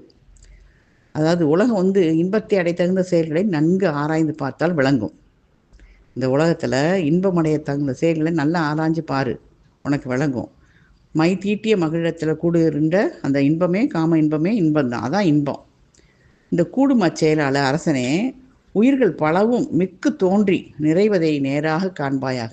உலகமெங்கும் உயிர்கள் நிறைய தோன்றி உலகம் நிறைந்து இருப்பதை நேராக பார்ப்பாயாக அப்படின்னு சொல்கிறாரு. அதாவது பெண்களோடு கூடியிருங்கள் அப்படின்னு கூறுறாரு. அடுத்த படம் 2054. உலகம் ஆக்குதற்கு ஈசன் என்று ஒருவன் உண்டு என்பர். புலன் இல்லாதவர் அவர் திறம் போக வையகத்து களவும் ஈசனை கண்டவர் யார்? கண்ணில் காண நிலவு நீளதே மெய் நிலவாதது பொய்யே. என்ன சொல்கிறாங்க பாருங்கன்னா, கண்ணில் காண நிலவு நீளதே மெய் அப்படிங்கிறாருன்னா கண்ணில் காணும் இயல்புடையது தான் உண்மையானது. நம்ம கண்ணால் பார்க்காதெல்லாம் பொய். அதனால் இப்போ கண்ணில் பார்க்குறது தான் உண்மை. அப்போ உலகத்தை தோற்றுவிக்கிறதுக்கு இறைவன் ஒருத்தன் உள்ளான்னு சொல்கிறாங்களே, அந்த அறிவில்லாத அவர்கள் இயல்பு நிற்கட்டும். உலகத்தில் கலந்து நிற்கிறது இறைவனை கண்டவர் யார்? கண்ணினால் காணப்படும் தன்மை உடையதான் உண்மையாகும், கண்களால் காணப்படாதெல்லாம் பொய் அப்படின்னு சொல்லி சொல்கிறாங்க. அதாவது அவருடைய மனசை கலைக்கிறார்கள், அரசனுடைய மனதை. அடுத்த 2055. ஆதலால் அகிலத்தினுக்கு அமரன் வேறில்லை, ஓது நீள் மரம் மரத்துடன் உருங்கிய பொழுதும், சோதிவான் சிலை சுடரவன் கதிர்த்தொடும் பொழுதும், காது தீ எழும் கலவையில் தோன்றுவது உலகே. உருகிய அப்படின்னா உராய, காதுனா மோதி. அதனால் உலகத்துக்கு என்ன சொல்லலாம், கடவுள்னு வேறு இல்லை. நீண்ட மரத்தோடு மற்றொரு மரம் உராயும் போதும் சூரியகாந்த கல்லில் சூரியன் ஒளிப்படும் போது நெருப்பு உண்டாகுது. அதுபோல் ஆண் பெண் உடல் வருவதனால உலக உயிர்கள் தோன்றுகிறது. உலக உயிர்கள் தோன்றுவதற்கு ஆண் பெண் உறவு தான் காரணம் அப்படின்னு மட்டும் சொல்கிறாங்க. அடுத்தவங்க என்ன சொல்கிறாங்கன்னு நாளைக்கு பார்க்கலாம். நம்ம கச்சிப்ப முனிவருடைய பேரூர் புராணம் பார்த்துட்ருக்கோம். அதில் திரிலோக சோழன் செயிர் தீர்ந்த படலம். இப்போ இவங்க இந்த காபாலிகர்கள் மன்னனிடம் ஓதிக்கொண்டிருக்கிறார்கள். என்ன சொல்கிறாங்கிறதான் இப்போ பார்த்துட்ருக்கோம். இப்போ 2056 பாடல். அணையதாதலின் அரும்பொருள் இணைவிடை சன்றி வினையில் காவல வேறிலை, இணை விளைச்சினுக்கு புனையும் மாட்சிமை தருவது புகழ் சுராபானம், இணையபானமும் பொருளென இனிது கை கோடி. அவங்க என்ன சொல்கிறாங்கன்னா, இந்த இணை விளைச்சிக்கு, இந்த இணை உண்டாவதற்கு சிறந்த பொருளாக கொள்ளத்தக்கது வேறில்லை. எது? தீவினை இல்லாத மன்னனே, இந்த இணை விளைச்சிக்கு வேண்டிய பெருமையை கொடுப்பது சிறப்பித்து கூறப்படும் சுராபானமே ஆகும். பெண்ணை சொன்னாங்க. இப்போ மது, இந்த சிறந்த பானத்தை நீ கை கொள்வாயாக அப்படின்னு சொல்கிறார். நீ இதையும் இந்த சுறாபானத்தை நீ குடிக்கணும். அதையும் கை கொண்டால் உனக்கு அந்த இணை விளைச்சிக்கு வேண்டிய உனக்கு பெருமையை கொடுத்து உன்னை சிறப்பித்து கூறப்படும் அந்த சுறாபானம் தான் அப்படின்னு சொல்லி அவனை மனதில் விஷத்தை விதைக்கிறார்கள். அடுத்த பாடல் 2057. தெய்வ நல்லவர் பெரியவர் என சிலர் பேசி உய்யலாம் என உரைப்பார்கள், அவையெல்லாம் ஒழிக. வைய மீக்குழும் மன்னவ என மதிமருள பொய்யை மெய்யென புகன்றனன் புன்மத தலைவன். இந்த பாட்டு பாருங்க. தெய்வ நல்லவர் பெரியவர் என சிலர் பேசி உன்னை உய்யலாம்னு சொல்லி உரைப்பாங்க, அதெல்லாம் விட்டுரு. அதாவது உலகமாலும் மன்னவனே, தெய்வம் என்றும் நல்லவர் என்றும் பெரியவர் என்றும் சிலர் வாயில் பேசி உய்யலாம் என்று கூறுவார்கள், அவற்றையெல்லாம் நீக்குக என்று மன்னவன் அறிவு மயங்குமாறு அந்த புன்மத தலைவன் இவ்வாறு பொய்மைத்தன்மைகளை மெய்யென்று கூறினான். புன்மத தலைவனா புள்ளிய மத கொள்கையுடைய அந்த காபாலிக மத தலைவனை தான் சொல்கிறாரு. மதி மருளனா அறிவு மயங்குற மாதிரி சொல்கிறாங்க. அடுத்த பாடல் 2058. காபால மத தலைவன் கடன் இதுவென்று எடுத்துரைத்த ஆபாச நெறி விரும்பி அறிவு அழிந்து திரள்வேந்தன் மாபாச வலை வளைப்ப மறை நெறியின் முறை திரம்பி சீப்பாவி என அறிஞர் சிந்தை செய்ய ஒழுகினான்.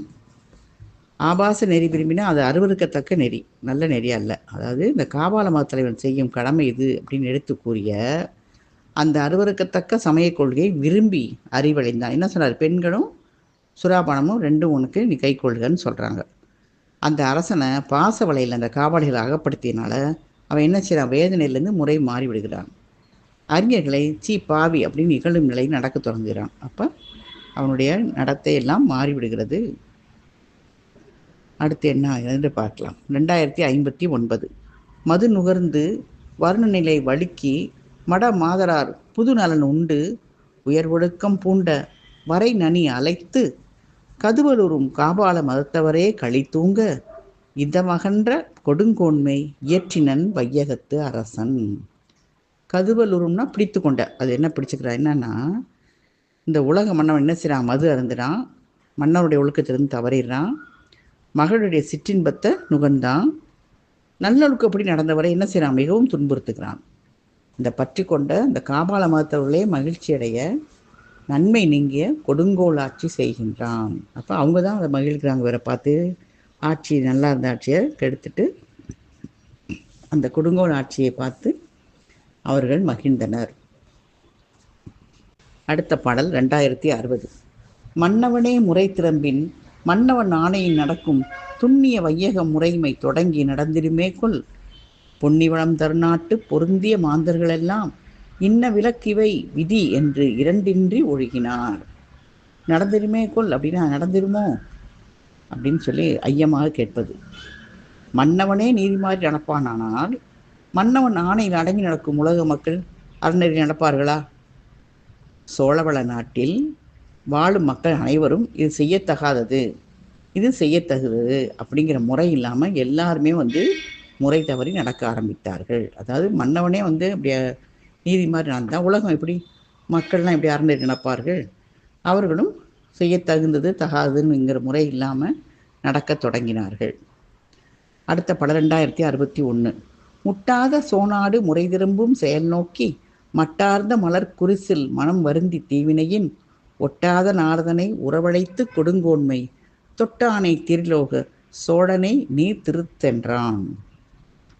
இந்த மாதிரி முட்டுப்பாடு இல்லாத சோழ நாடு நீதிமுறை மாதிரி நடக்கும் முறையை பார்த்து தேன் பொருந்திய தாமிரமணி வீட்டிற்கும் பிரம்மன் மனம் வருந்தினான். பிரம்மன் இதை பார்த்துட்டு எப்படி முட்டுப்பாடு இல்லாமல் சோழ நாடு இருக்கு, இப்படி நீதிமுறை மாதிரி நடக்குதேன்னு வருந்துகிறார். வருந்தி தீவினைகள் சேராத நாரத முனிவரை அங்கே அழைத்து இந்த கொடுங்கோல் முறையில் நுழைஞ்சிருக்கிற அந்த திருலோக சோழனை நீ போய் திருத்து அப்படின்னு சொல்லி அனுப்புகிறார். அதான் கொடுங்கோன்மை தொட்டானேன்னா கொடுங்கோன்மையில் சேர்ந்தவனே அப்படின்னு அர்த்தம். அடுத்த 1262 வீணை முனி அடிவணங்கி விரைந்து போய் சபையெடுத்து பேணு பர மதத்து அழுந்தும் பெருமித மன்னவன் வணங்கா மானு மடத்தினை நோக்கி மணிக்கரத்து அறல் அள்ளி பூணுறும் அஞ்செழு தோதி பொறுக்கென ஆனனத்து எறிந்தான். மானு மடத்தினா மாட்சிமைப்பட்ட அந்த அறியாமை, அந்த மடத்துக்கே வந்து மாட்சிமைப்பட்ட அறியாமைன்னு சொல்கிறார். இங்கு மிகுந்த அறியாமைங்கிற இடத்துல வச்சுக்கலாம். மானு மடம்னா அறல் அள்ளினா நீரை கையால் எடுத்து, ஆனனம்னா முகம். அவன் என்ன செய்கிறாரு, ஆனனத்து எரிந்தான், முகத்தில் நீரடித்து அடிக்கிறது. இந்த நம்ம கோயிலுக்கெலாம் போனால் மந்திரிப்பாங்க, குழந்தைகளுக்கு பயந்துட்டாங்கன்னா கையில் கொஞ்சம் தண்ணி எடுத்து சல்லுன்னு மூஞ்சில் நீர் அடிப்பாங்க. அது மாதிரி அவருடைய முகத்தில் அரைந்து வீசினா. எப்படின்னா பாருங்கள், வீணையை கொண்ட நாரதர் பிரம்மனை வணங்கி விரைந்து சென்று சோழனுடைய அவைக்களத்தை அடைந்தார். பிற மதத்தில் மூழ்கி கிடக்கும் அந்த பெருமிதத்தை கொண்ட திருலோக சோழன் எழுந்து நாரதரை வணங்கினான். அவன் பிற மதத்தில் மூழ்கி இருக்கோன்னு சொல்லி ரொம்ப பெருமையாக இருக்கான். அவன் அந்த காபாலிக மதத்திலிருந்து அவன் நாரதரை பார்த்தோன்னு எழுந்து வணங்குகிறான். அவனுடைய அறியாமையை பார்த்து அந்த முனிவர் என்ன செய்கிறாரு, கமண்டலத்தில் இந்த நீரை எடுத்து திருவைந்து எடுத்து ஓதி விரைந்து அவன் முகத்தில் வீசினார்.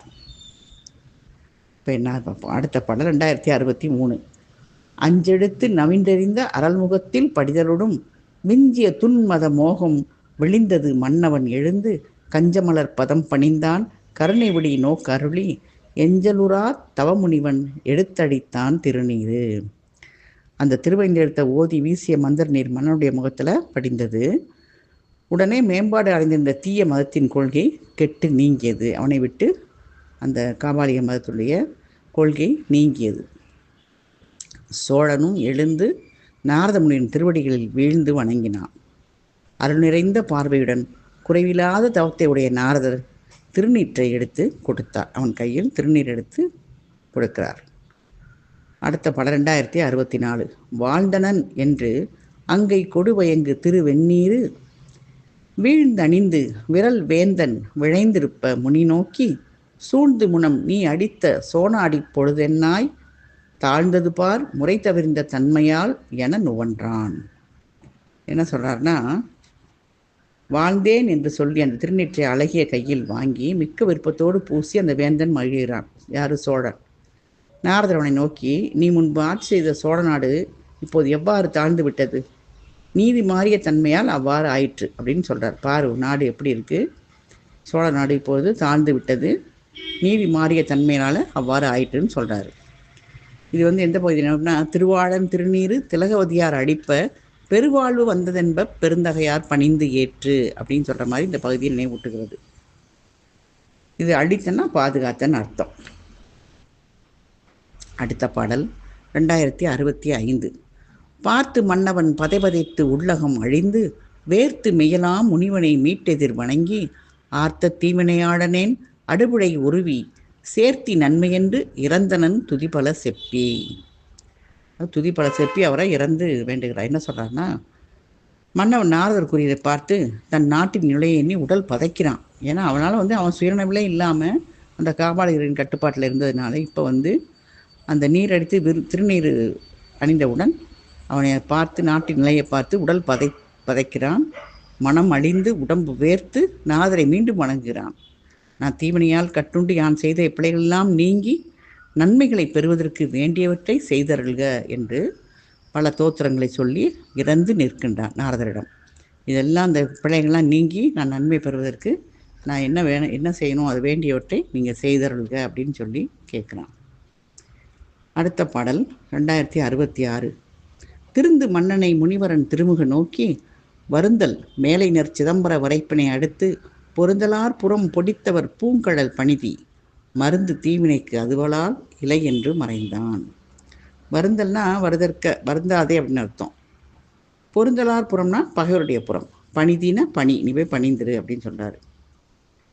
பணிவாயாக அப்படின்னு அர்த்தம். மருந்து தீவினைக்கு அதுவலால் இலை, தீவினைக்கு இதுதான் மருந்தாகும் அப்படின்னு சொல்லி சொல்கிறார்.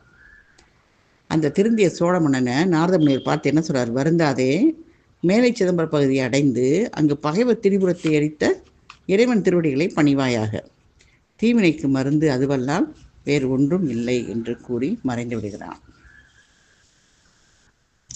நாரதமுனிவர் அங்கிருந்து மறைந்து விட்டார். இனி மன்னன் என்ன செய்கிறார் என்று பார்க்கலாம்.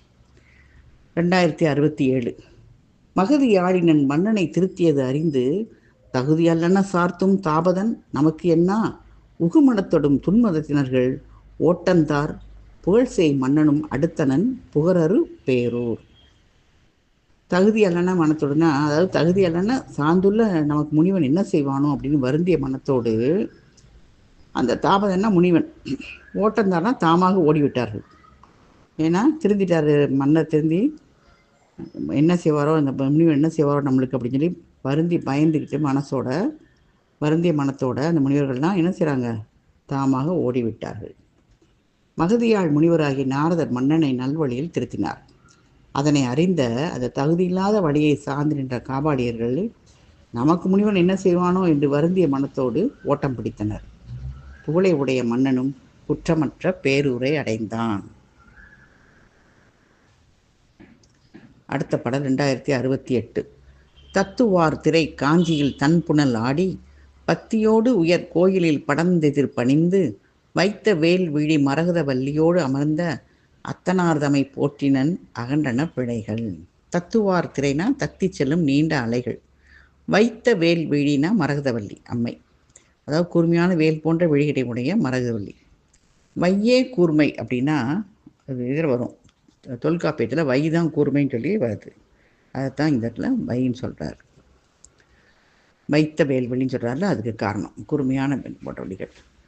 அதாவது தாவி செல்லும் நீண்ட அலைகளை உடைய காஞ்சி ஆற்றின் குளிர்ந்த நீரில் மூழ்கினான் யார், சோழன். பக்தியுடன் கோயிலுக்குள் சென்று பணிந்தான். கூர்மையான வேல் போன்ற விழிகளுடைய மரகதவல்லியோடு உடன் அமர்ந்து அருளும் பட்டி பெருமானை போற்றி வணங்கினான். அவனுடைய பிழைகள் அகன்றன. அங்கு சென்று நீராடி வழிபட்ட அளவில் அவனுடைய பிழைகள் நீங்கின. அடுத்த படம் 2069. சில நாள் அவன் இருந்து நற்பல பணி செய்திட்டு அல்லை மேற்கிழத்து அமலனார் அருள்விடை பெற்று நல்ல காவிரி நாட்டினை அணுகி முன்போல சொல்லு நூல் வழி நடவினன் துகளறு செங்கோல். அல்லை மேற்கிழத்து அமலன்னா இருளை போன்ற அந்த கண்டத்தை உடைய இறைவன் அர்த்தம். சில நாட்கள் என்ன செய்கிறார், பேருள்ள தங்கியிருந்து அந்த சோழன் நற்பணிகள் பலவற்றை செய்கிறான். இருள் போன்ற அந்த கண்டத்தை உடைய இறைவன் அருள் பெற்று காவிரி பாயும் நல்ல நாட்டினை அடைந்து முன்பு போல அறநூல்கள் சொல்லும் வழிப்படி குற்றமற்ற செங்கோல் ஆட்சி செலுத்தினான். அடுத்த படம் 2070. ஆளும் அன்னலார் தலங்களில் ஆற்று தீவினையும் கால கண்ட மாபுரம் என கரையிடை மருதின் மாளும் அந்நகர் வரைப்பிடை ஆற்றுவல் வினைதான் நீள்வது அன்றியே யாங்கனும் நிலை அழிந்திடாததால். அதாவது இறைவனுடைய தலங்களில் உயிர்கள் செய்யும் தீவினைகள் திருவிடை மருதூர் வந்தால் நீங்கிருமா. அந்த நேரில் செய்யும் தீவினை மிகுமே அல்லாமல் வேறு எங்கும் நீங்காது. பாருங்கள், என்ன ஒரு பாயிண்ட் பாருங்கள். அதாவது இறைவன் எந்த தலங்களில் உயிர்கள் செய்யும் தீவினைகளும் நம்ம திருவிடை மருதூர் சென்றால் நீங்கும். பாண்டியனுக்கு வரவணை பண்ணியிருக்க அங்கே பிரம்மகத்தி தோஷம் நீங்குதில்ல, அது மாதிரி. அந்த நகரில் நம்ம செஞ்சால் அங்கே போய் நம்ம தீவினை பண்ணோம்னா அது மிகுதியாகிக்கொண்டே செல்லுமே வழிய எங்கு சென்றாலும் அது நீங்காது அப்படின்னு சொல்கிறாரு. காலகண்ட மாபுரம்னா நஞ்சுண்ட கண்டத்தை உடைய இறைவனுடைய நகர். திருவிடை மருதூர் இன்னொரு பெயர் தான் காலகண்ட மாபுரம். அடுத்த பாடல் 2071. அன்னதாகிய இடைமருதிலே இருந்து ஆற்றும் துண்ணு மூவினை தொடர் திரிலோக நற்சோழன் முன்னி நீங்கினன் என்றிடின் மொழிந்த பேரூரின் மண்ணு மேன்மையை யாவரே வகுத்திட வல்லார். துண்ணுன நெருங்கிய அத்தகைய திருவிடைமருதிலிருந்து திருலோகச்சோழன் செய்த தீவினைகள் பேரூர் நீங்கியது. அப்பனா பேரூர் மேன்மை யார் எடுத்துக்கூற வல்லவர்னு சொல்கிற ஆசிரியர் பாருங்கள். இப்போ மொதல் பாட்டு என்ன சொன்னார், எங்கே இருந்தாலும் அது திருவிடைமருதில் நீங்கிரும், ஆனால் திருவிடைமருதூரில் செய்கிற தீவினை மிகவும் எங்கே நீங்காதுன்னு சொல்கிறாரு. அவரே சொல்லிட்டு அத்தகைய திருவிடைமருதில் திருலோக சோழன் செய்த எல்லா தீவினைகளும் பேரூர் அவர் பள்ளிப்பட்டதுனால் நீங்கிருச்சுன்னா அப்போ பேரூரோட மேன்மையை யாரால் எடுத்து கூற முடியும் அப்படின்னு ஆசிரியர் கேட்கிறார். அடுத்த படம் 2072. சோழன் வல்வினை தொலைத்தமை கூறிய சூதன் வாழி அன்னலார் பார்ப்பதி தனக்கு முன் வகுத்த தாளிரும் சடை பூதிகள் மணித்தளிர் வெல்வம் கேளில் நல் உபசாரமும் கிழக்குவன் ஆனான். அப்போ திருலோகசோழனுடைய வினையை போக்கியதை கூறிய அந்த சூதன் இறைவன் உமாதேவியருக்கு முன் கூறிய என்ன சொல்கிறாருன்னா, 1 சடை, 2 திருநீர், 3 ருத்ராகமணி, 4 வில்வம், 5 உபச்சாரம், அதை பற்றி சொல்ல தொடங்குறார். இதுதான் உபதேசம். என்ன உபதேசம் இது? இறைவன் உமாதேவியாருக்கு கூறியது. இந்த 5ஐயும் சொல்ல தொடங்கினார். அதாவது காபாலியிலிருந்து சிற்றின்பத்தை கூறி மன்னன் மனதை மாற்றியதாக பாடியுள்ளார். மரம் மோதிய போது தீ தோன்றும், அது மாதிரி சூரியனும் சூரியகாந்த கல்ல நெருப்பு தோன்றும், அது மாதிரி ஆண் பெண் உறவோட உயிர் தோன்றும். இதுதான் அவங்களுடைய கொள்கை. இது உலகாயுதர் கொள்கை. அந்த கொள்கையை காபாலிக மருத்துவர் மேலே ஏற்றி இவர் பாடியுள்ளார் இந்த பாட்டில் ஆசிரியர் அப்படின்னு சொல்கிறாரு. சொல்லிட்டு இதோடு திருலோக சோழன் செயிர் தீர்ந்த படலம் முற்றிற்று. ஆக திருவிருத்தம் 2072. நம்ம கச்சி புனிதருடைய பேரூர் புராணம் பார்த்துட்ருக்கோம். அதில் இப்போ உபதேசப்படலாம், அதாவது திருலோக சோழன் செயிர் தீர்ந்த படலம் முடிந்து இப்பொழுது உபதேச படலம் ஆரம்பம். வெள்ளியம்பலத்தில் திருக்கூத்து எட்டும் பெருமானை நாள்தோறும் உள்ளத்தில் கொண்டுள்ள உமையம்மைக்கு ஒரு ஐயம் எழுந்தது. தக்க சமயம் பார்த்து இறைவனிடம் பட்டிமுனிவருக்கும் கோமுனிவருக்கும் திருநடத்தனை காட்டிய காரணம் என்ன, இதுதான் என்னுடைய ஐயம், தெரிவிக்க வேணும் அப்படின்னு கேட்குறாங்க. அதுக்கு இறைவன் என்ன சொல்கிறாரு, மறுமொழி சொல்கிறாரு. சடையையும் வெண்ணீற்றையும் அந்த ருத்ராக்க விடத்தையும் அணிந்து வில்வ இலைகளால் நீண்ட காலம் வழிபட்டார். எமக்கு விழா எடுத்து கொண்டாடினர் என்று கூற அம்மை, அப்படியானால் சடை, நீர், ருத்ராக்கம், வில்வம் இந்த பெருமை எனக்கு சொல்லுங்க அப்படின்னு கேட்குறாங்க. கேட்டவுடனே இவர் சொல்கிறாரு, இது பெருமையை ஒவ்வொன்றா எடுத்து கூறுறாரு. என்னென்னா, நீண்ட சடை ஒவ்வொன்றும் ஒரு சிவலிங்கமாகுமா. சடை உடையவர் யாரொருவர் உள்ளாரோ அவர் பரம்பரையில் முற்பிறப்பில் ஆயிரவர், இனி பிறக்கும் பிறப்பில் ஆயிரவர். அவங்க 1000 இது கொண்டவங்கன்னு அர்த்தம். வினை நீங்கி அவங்க சிவலோகம் அடைவார்கள். அந்த ஒடிவிடும் சடையில் தங்கிய நீர்த்துளியை ஒருவன் மேலே தெரித்து விழுந்தா இந்த பேய், பூதங்கள், நோய்கள், இந்த பாவங்கள் எல்லாம் விலகும். அதுபோல் சடைக்கு இப்போ சொல்கிறார். இது அடுத்து வெண்மையான திருநீர் அளவில்லாத புண்ணியத்தை உண்டாக்குமா. ஒரு கையால் நம்ம வாங்கிய திருநீர், அதுபோல் விதிப்படி செய்யாத திருநீர், முறையாக பசுமாக்காத திருநீர், அதுதான் விதிப்படி செய்யாத திருநீர், விலை கொடுத்து வாங்கிய திருநீர், நம்ம காசு கொடுத்து வாங்கின திருநீர், தீக்க இல்லாதவர்கள் கொண்டு கொடுத்த திருநீர், இதெல்லாம் ஆகாது அப்படின்னு சொல்கிறார். பாருங்கள், திருநீர் எது ஆகாது? ஒரு கையால் வாங்கக்கூடாது, விதிப்படி செய்யாத திருநீராக இருக்கக்கூடாது, விலை கொடுத்து வாங்கின திருநீராக இருக்கக்கூடாது, தீக்க இல்லாதவங்க கொடுக்குற விபூதியாக இருக்கக்கூடாது. இதெல்லாம் நம்மளுக்கு ஆகாது. திரிபுரத்தில் அந்த அரக்கர்கள் துன்புறுத்தினால் என்ன செய்கிறாங்க, தேவர்கள்லாம் கெட்டோடி தவம் செய்கிறாங்க. அவங்கள கண்ணிமைக்காமல் பார்த்தபோது என் கண்டது நீர் தோன்றிச்சு. அந்த நீரில் தோன்றினது தான் ருத்ராக்கம். அந்த ருத்ராக்க மரங்கள், அந்த ருத்ராக்க மணியை அணிந்து கொண்டவர்களுக்கு பல நன்மைகள் சேரும். பார்க்கடல் கடையப்பட்ட போது வில்வமும் துளசியும் தோன்றுது. அதனால் வில்வத்தால் அர்ச்சனை புரியுது ரொம்ப சிறந்தது. இப்படி சிவபூசையை முறைப்படி ஆற்றுதல் வேணும் அப்படின்னு சொல்லி பலவற்றையும் உமாதேவிக்கு இறைவன் எடுத்துரைக்கிறார். இதுதான் உபதேச படலத்தில் வர்றது. இப்போ அதை நம்ம பாடலாக பார்க்கலாம். முதல் படம் 2073. வெள்ளியம்பலத்து முன் விமலர் காட்டிய ஒள்ளிய திருநடம் உளத்து நாடரும் நல்லுற நினைத்திடு நங்கை பார்ப்பதிக்கு எல்லலில் ஐயமொன்று எழுந்தது என்பவே. அதான் இப்போ அந்த படலத்தில் சொன்னது இப்போ பாடலாக பார்க்குறோம். அதாவது இறைவன் முன்பு வெள்ளியம்பலத்தில் செஞ்ச திருக்கூத்தை நாள்தோறும் மனசில் கொண்டு ரொம்ப நினச்சிட்டே இருக்காங்க உமாதேவியர் என்ன கேட்குறாங்க, இது இகழப்படாது, அதாவது இதை பார்த்து நம்ம இகழக்கூடாது, ஒரு ஐயம் எழுந்தது அவங்களுக்கு. என்ன கேட்குறாங்கன்னா, அடுத்த பாடலை பாருங்கள். 2074. அவ்வியம் உயிர்க்கர ஆடல் கண்டிடும் கொவ்வையங் கனிநிகர் கோல வாயுதல் நவ்வியின் விழிவுமை நங்கை நாதரை செவ்வியின் வினாவுமா சிந்தை செய்தனள். அவ்வியம்னா பொறாமை, அவ்விய நெஞ்சத்தான் சொல்லி திருக்குறளில் வரும். கொவ்வையங்கனினா நங்கைனா கோவை பழம் போன்ற வாயுதர்களையும் அந்த மான் போன்ற விடையும் உடைய உமாதேவியை தான் அப்படி வர்ணிக்கிறாரு. தலைவன்கிட்ட சந்தர்ப்பம் பார்த்து, அதாவது நேரங்காலம் பார்த்து தான் அந்த கருத்தை சொல்கிறது உலகியல் மரபு. அது மாதிரி அம்மை என்ன செய்கிறாங்க, அந்த செவ்வியில் வினவுமாறு மனதில் எண்ணுகிறாள். கரெக்டாக அப்போ பார்த்து நேரம் பார்த்து கேட்கணும் அப்படின்னு நினைக்கிறாங்க. இது இலக்கியத்தில் இயல்பியல்னு சொல்கிறாங்க. என்னென்னா, உயிர்களுக்கு பொறாமை நீங்க நான் திருக்கூத்தை கண்டு கொண்டிருக்கிறேன் உமாதேவியார் சொல்கிறாங்க. திருக்கூத்தை கண்டு கொண்டு உமாதேவியார் தம் தலைவனிடத்து வாய்ப்பறிந்து கேட்க வேண்டும் அப்படின்னு கருதுகிறாள். இதுதான் 2வது பாடல். அடுத்த பாடல் 2075.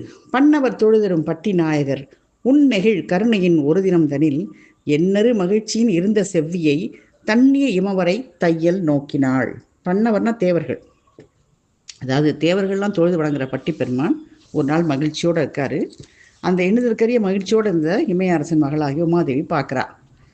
பெருமான் மகிழ்வோடு இருப்பதை உமாதேவி காண்கிறாள். அடுத்த பாடலில் என்ன சொல்கிறான்னு பார்ப்போம். 2076. எழுந்தனள் வணங்கினள் இறைவ யாவர்க்கும் தொடும் தரமன்றி அத்தொடர்பும் தீர்க்கத்து அழுத்துனருக்கு அருளும் ஆனந்த தாண்டவம் செடுந்திரு முனிவர்க்கு தெரித்தது என்னென்றாள். ஆனந்த தாண்டவம்னா நிறுத்த படலத்துக்கு அந்த உள்ள அதில் இருக்க தாண்டவம் தான் ஆனந்த தாண்டவம். உமாதேவி என்ன செய்கிறாங்க, இறைவன் மகிழ்வோடு இருப்பதை பார்த்து எழுந்து வணங்குகிறாங்க. இறைவா யாவருக்கும் வணங்கும் தன்மை இல்லாமல் அந்த தன்மையை நீக்கிய, அதாவது எல்லாருக்கும் வணங்குறது கூட இல்லாமல் அதை நீங்கி பேரின்பத்தில் மூழ்கி கிடக்கிற சிவஞானியர்களுக்கு அந்த அருள் செய்கின்ற ஆனந்த நடனத்தை நீ முனிவர்களுக்கு காட்டியறலே காரணம் என்ன அப்படின்னு கேட்குறாரு. அப்போ என்ன அர்த்தம்னா, யாவருக்கும் வணங்குற தன்மை கூட இல்லாமல் தன்னையே மறந்து அந்த மாதிரி தன்மையெல்லாம் நீங்கிய அந்த பேரின்பத்தில் மூழ்கி கிடக்கிற சிவஞானியர்களுக்கு தான் காட்டுவீங்க அந்த ஆனந்த நடனத்தை. இதை இந்த முனிவர்களுக்கு காட்டியறதே காரணம் என்ன அப்படின்னு கேட்குறாங்க. அடுத்த படம் 2077. குங்கும குவிமுலை குடங்கை வென்ற கண் பங்கைய மலர்முக பாவைக்கு ஈர்புணல் திங்களன் சடைமுடி தெய்வ கொன்றையின் அங்கணன் உத்தரம் அருளி செய்யுமாள். அந்த குங்குமம் அணிந்த குவிந்த கொங்கையையும் உள்ளங்கை போன்ற கண்ணையும் தாமரை போன்ற முகத்தையும் இதெல்லாம் உமாதேவிக்கு ஓமை கொள்கிறார். உடைய உமாதேவிக்கு கங்கையையும் சந்திரனையும் சடையில் வைத்தவனும் கொன்றை மாலை அணிந்தவனுமான இறைவன் பதில் அருளி செய்தான். இப்போ இறைவன் பதில் சொல்கிறார். எப்படி அம்மையுடைய அழகை கூறுகிறார். இவருக்கு கங்கையும் சந்திரனையும் சடையில் வைத்த கொன்றை மாலை அணிந்த இறைவன் என்ன பதில் சொன்னாங்கிறது அடுத்த பாடலில் பார்க்கலாம். 2078. பத்தி பெருக கோமுனியும் பட்டி முனியும் படர் செந்தி ஒத்த சடையும் வெந்நீரும் உயர் கண்மணியும் இவை தரித்து கொத்து வளர் கூவிட தளிர்கள் கொண்டிங்கு உபச்சாரத்து எம்மை சுத்தம் அழிக்கும் இலுங்கத்து தொடுத்து நெடுநாட் பூசித்தார். கொத்து வளர் கூவிடம்னா கொத்து கொத்தா வளர்ந்துருக்கிற வில்வேலையை தான் கூவிடம்னு சொல்கிறாங்க. கூவிடம்னா வில்வம் தான். அதாவது சுத்தம் அளிக்கும் லிங்கம்னா அந்த பேரின்பம் தரும். சுத்தம்னா என்ன, சுத்தத்தில் இருக்கிறதுனா பேரின்பத்தில் இருப்பது, பேரின்பம் தரும் லிங்கம் அப்படின்னு அர்த்தம். அதாவது பத்தி வளர்மாறு அந்த கோமுனியும் பட்டி முனியும் அந்த தீயை ஒத்த சடை, அவங்க சடையும் வெந்நீற்றையும் ருத்ராக வடத்தையும் அணிந்து வில்வ இலைகளாக அந்த அருட்குறின்னு அந்த குறி சிவலிங்கம் தான். அருட்குறியாகிய சிவலிங்கத்தில் எம்மை நீண்ட நாள் வழிபாடு செய்தார்கள் அப்படின்னு சொல்கிறாரு. என்ன நடந்ததுங்கிறத இப்போ இறைவன் கூறுவதாக இந்த பாடல் வருகிறது. அடுத்த படம் 2079. மண்டில் நடிக்கும் எமது திருவடிவின் இடத்தும் பூசித்து துன்று சிறப்பின் விழாவெடுத்து தொழுது வணங்கி மலம் 5 வென்று விளங்கும் உளத்தினராய் விடைந்தார். அதனால் வியப்பெய்து அது நடனம் அவர்காண அளித்தாம் அணங்கே என மொழிந்தான். மலம் 5னா ஆணவம் கண்மம் மாயை மட்டும்தான், 3 மலம் தான். நம்ம 5 மலம் சொல்கிறார். ஏன்னா மாயையையும் திரோதானத்தையும் சேர்த்துக்கிறார். அப்போ 5 மலங்களும் என்றும் கூறலாம். ஆணவம் கண்மை மாயை மாயேயம் திரோதானம். மலங்கள் 5ஆல் சுழல்வன் அப்படின்னு சொல்லி திருவாசகர் ஒரு வரி வரும். அதனால் 5 மலங்களும் கூறுவது வரலாறு. அதாவது அம்பலத்தில் திருக்கூத்து செய்யும் நம்முடைய வடிவத்தை வழிபட்டு மிக சிறப்பாக விழாவையும் செய்து அவங்க தொழுது வணங்கினாங்க. மலம் 5ஐயும் நீங்கிய உள்ளமுடையவர் ஆனார்கள். அனைவரும் வியப்புற அவர்கள் காணுமாறு அந்த காலத்தை நடனத்தை காட்டி அருளினோம் அணங்கே அப்படின்னு சொல்கிறார். அடுத்த பாடல் 2080. பொறிவாள் அரவ பூணணிந்த புனிதர் புகன்ற மொழி கேளா மரிமான் நோக்கின் உமைமாது மகிழ்ந்து தலைவா இருவோரும் செறிவார் சடையாதிகள் தரித்து திகழ் பூவிடம் கொண்டு உபச்சார நெறியார் பூசித்தார் என்றீர். அவற்றின் திறமும் நிகழ்த்தும் என என்ன சொல்கிறாங்கன்னா, கேளானா கேட்டுன்னு அர்த்தம். அதாவது புள்ளிகளை உடைய அந்த ஒளி பொருந்திய பாம்பாகிய ஆவணத்தின் இந்த இறைவன் கூறியதை கேட்டு உமையம்மை மனம் மகிழ்ந்து, தலைவரே, அந்த இரு முனிவரும் சடை முதலின அணிந்து வில்வேலையால் முறையாக வழிபட்டனன்னு சொன்னீங்க, அதனால் அருள் செய்தீர்கள், அதோட பெருமையை கூறுவீர்களாக அப்படின்னு கேட்குறாங்க. அதை என்ன சொல்கிறார் அடுத்த பாடல் 2081. ஆடும் அரபிற் புடை பறந்த அல்குல் உமையாட்கு உலகுய்ய நீடு சடிலத்து உயர்வும் ஒளிர் நீற்றின் உயர்வும் கண்மணியின் பீடும் வளர் கூவிளத்து உயர்வும் பிறங்கும் உபச்சாரமும் முடியிற் கோடுமதி வெண்கலை வேய்ந்த குடகத் தெரிய உரைப்பாரால். என்னன்னா, கோடுமதி வெண்கலை அப்படின்னா கோடும் வெண்கலையும் உள்ள அந்த மதினா சந்திரன் கோடுனா வளைந்தன் வெண்மையான கலைன்னு அர்த்தம். முதற்கலை 1ஆம் பிறையை தான் இறைவன் அணிந்தார். ஆனால் அது தெரியாது அப்படிங்கிறதுனால ரொம்ப மெல்லிய பிறையாக இருக்கும், அது கண்களுக்கு தெரியாது. அதனால தான் 3ஆம் கலைப்பிறையை நம்மளுக்கு காட்டுறாங்க. அது மரபு. பாம்பின் படம் போன்ற அழகையுடைய உமாதேவியாக இருக்குது. உலக மக்கள் உயிர் பொருட்டு சொல்கிறாரு. நீண்ட சடையின் உயர்வு, திருநீற்றின் பெருமை, ருத்ராகத்த பெருமை, வில்வேலையோட பெருமை, உபச்சாரம், இந்த 5ஐயும் இறைவன் சொல்லத் தொடங்கினார். இதுதான் அந்த பாடல். அடுத்த பாடல் 2082. விம்மி எழுந்து புடைபறந்து வெண்ணித்தில மாளிகை தரித்த கொம்மை முளையாய் நம்முடைய கோலமார்ந்த பல உறுப்பு தம்முள் உயர்ந்த உறுப்பாகும் தயங்கும் தளல்வொத்து ஒளிர் சடிலம் மும்மை உலகும் வியப்பெய்த முடிமேல் விளங்கும் காட்சியான். அப்போ எப்படின்னு சொல்கிறார். அதாவது பெருமிதத்துடன் தோன்றி பக்கத்தில் வெண்மையான முத்து மாலைகளை அணிந்த திரண்ட கொங்கை உடைய விளைஞரி உமையம்மையை வர்ணித்துட்டு நம்முடைய உறுப்புகளில் உயர்ந்த உறுப்பாக விளங்குவது எது? நெருப்பை ஒத்த அந்த ஒளிவிடும் சடைதான் பெருமானுக்கு உயர்ந்த உறுப்பு. இந்த உலகம் வியப்படைகிற மாதிரி நம்ம தலையில் விளங்கும் தோற்றத்தினால அந்த மாதிரி பெருமை உடையதாக இருக்கிறது அப்படின்னு சொல்ல பெருமான் சொல்வதாக இது வருகிறது. அவர் என்ன சொல்கிறார்? நம்முடைய உறுப்புகளே உயர்ந்த உறுப்பு நெருப்பை ஒத்த அந்த ஒளிவிடும் சடை தான். இந்த உலகம் வியப்படைகிற மாதிரி நம்ம தலையில் விளங்கும் தோற்றத்தினால அது பெருமை உடையதாக இருக்குது அப்படின்னு சொல்கிறாரு. அடுத்த பாட்டில் தொடர்ந்து சொல்வார். அரையர் 2083. அரையர்க்குரிய அடையாளம் அணிந்தோர் தம்மை அரையன் என விரைய மதித்திட்டு உபச்சாரம் விளைப்பார் எவரும் அதுபோல புறையில் எமது சடை தரித்த புனித தம்மை யாம் எனவே உரையின் மனத்திற் காயத்தின் உம்பர் முதலோர் வழிபடுவார். அதாவது மன்னருடைய அடையாளத்தை அணிந்தவர்களுக்கு மன்னர்னே மதிப்பாங்க. முந்திலாம் லட்சணைன்னு சொல்லி அடையாளம் மோதிரம் கொடுப்பாங்க. அது மாதிரி அவருடைய அடையாளத்தை அணிஞ்சிருந்தால் அவங்க மன்னர் மாதிரி அவர் சொல்கிறத மதிக்கணும். மன்னருக்குரிய உபச்சாரங்களை செய்வாங்க. அதுபோல் குற்றமில்லாத நம்முடைய சடையை அணிந்த பெருமானை மாதிரி குற்றமில்லாத சடையை அணிந்த தூயவர்களையும் நான்னா பெருமான் இறைவனாவே நினச்சி வாக்காலையும் மனத்தாலையும் உடலாலையும் தேவர்களும் வழிபாடு செய்வாங்க அப்படின்னு சொல்கிறார். அப்போ சடையுடைய இதை கூறுகிறார், பெருமையை கூறுறார். அதாவது தன்னுணர வேண்டி தனதுருவை தான் கொடுத்து தன்னுணர தன்னுள் இருத்தலால் அப்படின்னு சிவஞான போத வெண்பால வரும். அதாவது வாக்கு மன அதீதனாய் நின்ற பரம்பொருள் உலகத்தார் தன்னை அறியும்படி கருணை செய்து தனது வேடமாகிய திருநீரு கண்டிகை இதெல்லாத்தையும் தன் நண்பருக்கு கொடுப்பாரு அப்படின்னு சொல்லுது. இதில் சிவஞான மாபாடியத்தில் இருக்கு இந்த பாட்டு. அதனால அவர் சடையை அணிந்த இந்த தூயவர்களையும் நம்ம என்ன செய்யணும்? பெருமானாகவே நினைத்து வாக்காலும் மனத்தாலும் உடலாலும் தேவர்களும் வழிபாடும் செய்வாருங்க அப்படின்னு சொல்லி பெருமான் சொல்கிறார். அப்போ சடையுடைய மதிப்பை கூறுகிறார். சொன்னார் 5 விஷயம் சொன்னார். சடை, திருநீர், கண்டிகை, வில்வம், உபச்சாரம், இது 5 சொல்லியிருக்காரு. இப்போ சடையோட உயர்வை சொல்லியிருக்காரு. இப்போ அடுத்த பாட்டு 2084. வார்ந்த சடிலம் ஓரோ வென்று வயங்கும் இலிங்கம் ஓரோ ஒன்றாம் ஆர்ந்த சடிலம் யாரொருவன் அணிந்தான் அதற்கு 1000 முறை முன் சார்ந்த பவத்தின் உள்ளாரும் தனக்கு 1000 முறை பின்னர் நேர்ந்த பவத்தின் உள்ளாரும் நீங்கி வினயம் உலகடைவார். ஆர்ந்த சடைனா நிறைந்த சடைன்னு அர்த்தம். இந்த நீண்ட சடை ஒன்னொன்னும் ஒரு சிவலிங்கமாக இருக்கும். இந்த மாதிரி பொருந்திய சடையை யாரொரு உடையராக உள்ளாரோ அவர்கள் வழியில் முன்பிறப்பில் 1000 இனி பிறக்கும் பிறக்கில் இருக்க 1000 தலைமுறை 1000 பேர் ஆகியோடைய வினைகள் நீங்க பெற்று நம்முடைய சிவலோகத்தை அடைவார்கள் அப்படின்னு சொல்கிறாரு. அப்போ நம்ம சடை இருந்ததுன்னா எவ்வளவு இது பாருங்கள் உயர்வுன்னு. அதாவது முன்பிறப்பில் 1000 பின்பிறப்பில் 1000 இனிமேல் வரப்போகிற 1000 பேர். முந்தி திருவாசகம் என்ன சொல்வார்? 3 சுற்றம் முரணுறு நரகிடேன்னு சொல்வார். அதாவது முன்னால் 7 பிறவியும் முன்னால் 7 பிறவியும் சொல்வார். ஆனால் இவர் என்ன சொல்கிறாரு பெருமான்? என்னை போல் சடை வச்சுருக்கிறவங்க யாரொரு உடையாராக உள்ளாங்களோ அவங்க முற்பிறப்பில் 1000 பேரும் பின்பிறப்பில் 1000 பேரும் வினைகள் நீங்க பெற்று நம்முடைய சிவலோகத்தை வந்து அடைவார்கள் அப்படின்னு சொல்கிறார். சடையுடைய உயர்வை கூறுகிறார். அடுத்த படம் 2085.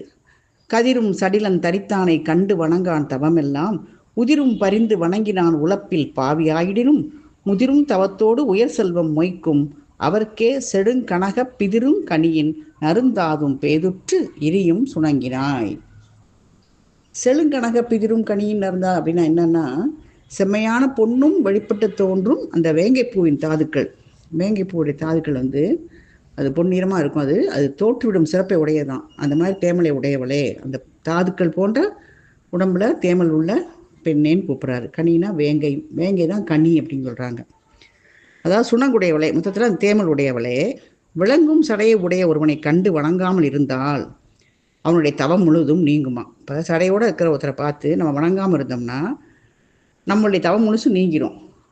அவரை விருப்புடன் கண்டு வணங்கினால் மிக்க பாவியாக இருந்தாலும் தவத்தில் மேம்பட்டு செல்வம் கொளிக்கும் சிறப்போடு வாழ்வான் அப்படிங்கிறாரு.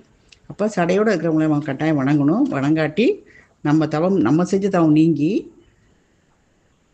நீங்கிரும். அதுக்கப்புறம் நம்ம அவர் வந்து வணங்காமல் விடாமல் விருப்போடு கண்டு வணங்கினா நம்ம பாவியாகவே இருந்தால் கூட தவத்தில் மேம்பட்டு நம்ம செல்வம் கொளிக்கிற சிறப்போடு நம்ம வாழ்வோம் அப்படின்னு சொல்லி பெருமான் கூறுகிறார். நம்ம கச்சியப்பனுடைய பேரூர் பணம் பார்த்துட்டு இருக்கோம். அதில் உபதேசப்படலும் பாடல் 2086. சுடரும் சடிலன் தோய்ந்த புனல் துடியொன்று ஒருவன் மேல் தெரிப்பின் அடரும் பெரும் பேய் பூதங்கள் அழைக்கும் துட்ட தெய்வத்தின் இடரும் பிணியும் பாதகமும் எனைத்தும் இரியும் ஆதலினார் படரும் சடிலத்தவன் பச்சை பாவாய் நம்மின் வேறல்லன். அதாவது பச்சை நிறத்தை உடைய பாவையே ஒடிவிடும் சடையில் தங்கிய அந்த நீர்த்துளி ஒரு துணி ஒருவர் மேல் தெரித்து விழுந்தால் அது என்ன ஆகும்? வருத்தத்தை தருகின்ற பெரிய பேய் பூதங்கள் துட்ட தெய்வங்களாக உண்டாகும் துன்பங்கள், நோய்கள், பாவங்கள் எல்லாம் விட்டு நீங்கிருமா. அதனால் விரிந்த சடைய உடையவன் நம்மில் வேறாகான். அந்த மாதிரி சடை உடையவன் வந்து என்னை போலே தான், அவன் என்னை விட்டு வேற ஒருத்தர்னு சொல்ல முடியாது. அவனுடைய தலையிலேருந்து ஒரு துளி நீர் பட்டாலும் பேய் பூதம் துட்ட தெய்வம் உண்டாகும் துன்பம், நோய், பாவம் எல்லாம் நம்மளை விட்டு நீங்கிரும் அப்படின்னு சொல்லி பெருமான் கூறுகிறார். அடுத்த பாடல் 2087. புரிப்பொற் சடில முடிதரித்த புனிதர் குலத்தில் பிறந்தோறும் பிரமன் உரு கற்பங்கள் சதம் பேணி நமது சிவலோகம் விரவி இனிது வாழ்வர் எனின் வேணி அணிந்தார் தம்பெருமை அறவின் அகன்ற கடித்தடத்தாய் அளக்கும் தரமோ அமரர்க்கும். வேணினா சடை என்ன சொல்கிறாரு? பாம்பின் படம் போன்ற அல்குலை உடையவுடைன்னு உமையை விடித்து இந்த பொன் போல முறுக்குண்ட சடைமுடியை உடைய அந்த தூயோர் குலத்தில் பிறந்தவர்கள் பிரம்மனுடைய ஊழிக்காலம் 100. அப்போ எவ்வளோ காலம் பாருங்கள். நம்ம காலம் வேறு, அவங்களுடைய காலம். பிரம்ம காலத்தில் 100 காலம் ஊழிக்காலம் வரைக்கும் நம்ம சிவலோகத்தில் பொருந்தி இன்பம் பெற்று வாழ்வார்கள். அப்படின்னா அந்த சடை அணிந்தவர்களின் பெருமை தேவர்களுக்கும் நம்மளால் அளந்து கூற முடியாது என்று கூறுகிறார் ஆசிரியர். அதாவது பொன்போல முறுக்குண்ட சடைமுடியவுடைய அந்த தூயோர் குலத்தில் பிறந்தவங்க பிரம்மனுடைய 100 ஊழிக்காலம் வரைக்கும் சிவலோகத்தில் பொருந்தி இன்பம் பெற்று வாழ்வார்கள். அப்படின்னா அந்த சடை அணிந்தவருடைய பெருமையை வந்து நம்ம தேவர்களுக்கு கூட அதை அளந்து சொல்ல முடியாது அப்படின்னு சொல்கிறார். அடுத்த பாடல் 2088. இயம்புவை திக நீர் என்றா லௌகிக பூதி என்றா பயந்தரு நீர் இரண்டாம் பகர்ந்தவை திக வெண் பூதி உயர்ந்திரும் ஓமகுண்டத்து ஒளிவதாம் மற்றை பூதி வயந்தரு புனிதனல்லான் மயத்தினான் ஆவதாகும். ஓமகுண்டம்னா வேள்வி குண்டம், மயம்னா சாணம். இந்த காலத்தில் கோமயங்கிறது மாற்றி சொல்கிறாங்க, பசு மூத்திரத்தை குறிக்கிறதாக.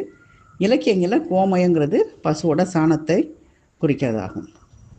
கோமயம் கோசலம்னா தான் இதாகும், பசுவுடைய மூத்திரமாகும். அதாவது இது என்ன கூறுகிறான்னா, வைதிக நீர் லௌகிக நீர் அப்படின்னு சொல்லி பயந்தர் நீர் 2 வகை சொல்கிறாங்க. வைதிக நீர் என்னது? உயர்ந்த வேள்வி குண்டத்தில் தோன்றுறது. மற்றொன்று லௌகிக நீர்னா தூய நல்ல பசுக்கோட சாணத்தால் செய்யப்படுவது. அப்போ உயர் வைதிக திருநீர்னா ஓமகுண்டத்தில் வேள்வி குண்டத்தில் உண்டாகிற அந்த திருநீர் தான் வைதிக திருநீர். லௌகிக திருநீர்னா நம்ம வந்து நல்ல பசுவோட சாணத்தினால செய்கிறது வந்து லௌகிக திருநீர் அப்படின்னு சொல்லி திருநீரின் வகையை கூறுகிறார். அடுத்த பாடல் 2089. தகுப்புறா தனியே என்றும் சத்தியோசாதை என்றும் இகழில் வைதிக வெண்பூதி இருதிறன் ஆகும் நேரே புகழ்த்தகு வேதன் ஓமகுண்டத்தில் பூப்பது ஒன்று பகத்தரு மறையோர் ஓம்பும் அங்கியில் படுவது ஒன்றாம். வேதனுடைய ஓம குண்டம்னா பிரம்மனுடைய வேள்வி குண்டம். வேதன்னா பிரம்மன் தான். இந்த வைதிக திருநீர் வந்து புராதனி, சத்யோசாதை என்று மாறுபடாத வெண்மையான திருநீர். அது 2 வகைப்படுமா. அதாவது பிரம்மன் செய்த வேள்வி குண்டத்தை தோன்றது புராதனி, புராதனமானது. அந்தணர்கள் செய்யும் வேள்வி தோன்றுவது சத்யோசாதை. அப்போ விபூதி பாருங்க 4 குழிவாக வருது. வைதிகம் லௌகிகம். இப்போ அந்த வைதிகத்திலையும் பிரம்மனுடைய குண்டத்தில் வர்றது புராதனி, எல்லாம் அந்தணர்களுடைய வேள்வியில் வர்றது சத்யோசாதை அப்படின்னு சொல்கிறார். அடுத்த படம் 2090. லௌகிக பூதி தானும் இருதிறன் ஆகும் பாவம் உளைவுற ஆற்றும் தீக்கை உற்றவருக்கு உரியதாக நிலைபெற நிறுவும் சைவ நீர் என்றும் தீக்கை இன்றி அலைவுறு மாந்த தங்கட்கு அடுத்திடும் அசைவம் என்றும். இந்த லௌகிக திருநீர் 2 வகை. இப்போ புராதனி பார்த்தோம். இப்போ லௌகிக திருநீர் என்னன்னா பாவம் நீங்கிற மாதிரி தீக்கப்பட்டவங்களுக்கு உரியதாக அமைந்தது சைவ நீர். தீக்க இல்லாதவங்களுக்கு பயன்படுறது அது அசைவ நீர் அப்படின்னு சொல்கிறாரு. அப்போ தீக்க உள்ளவங்க பூசுறது வந்து சைவ நீர், அந்த தீக்க இல்லாதவங்களுக்கு அந்த பயன்படுற திருநீர் வந்து அது அசைவ நீர் அப்படின்னு சொல்கிறாரு. பாருங்கள், நம்ம இவ்வளோ நாள் விபூதி ஒன்று தான் நினச்சிட்ருக்கோம். அதில் எத்தனை விதம் இருக்குது பாருங்கள். அடுத்த பாடல் 2091. கற்பம் அணுகற்பம் உபகற்பம் என 3ஆம் அற்பினொடு சைவர் அணியும் தவள நீரு பொற்பாவை 3 திறனும் புகழல் கேளாய் விற்புருவ வேர்க்கண் விது வாழ்நுதல் மடந்தாய். என்ன சொல்கிறாருன்னா, வில் போன்ற புருவத்தையும் வேல் போன்ற கண்ணையும் சந்திரன் போன்ற ஒளி பொருந்திய நெற்றியும் உடைய என்றும் இளையவளே அப்படின்னு அம்மையை அழைச்சி கற்பம் அணுகற்பம் உபகற்பம் அப்படின்னு சைவர்கள் பத்தியோடு அந்த அணிகிற திருநீர் 3 வகைப்படும். அப்போ இன்னொரு 3 வகை சொல்கிறார் திருநீரில். 3 கற்பம் அணுகற்பம் உபகற்பம். அந்த 3 வகையும் சொல்கிறேன் கேளு அப்படின்னு சொல்கிறார். அடுத்த பாடலாக சொல்கிறார். அதாவது 2092.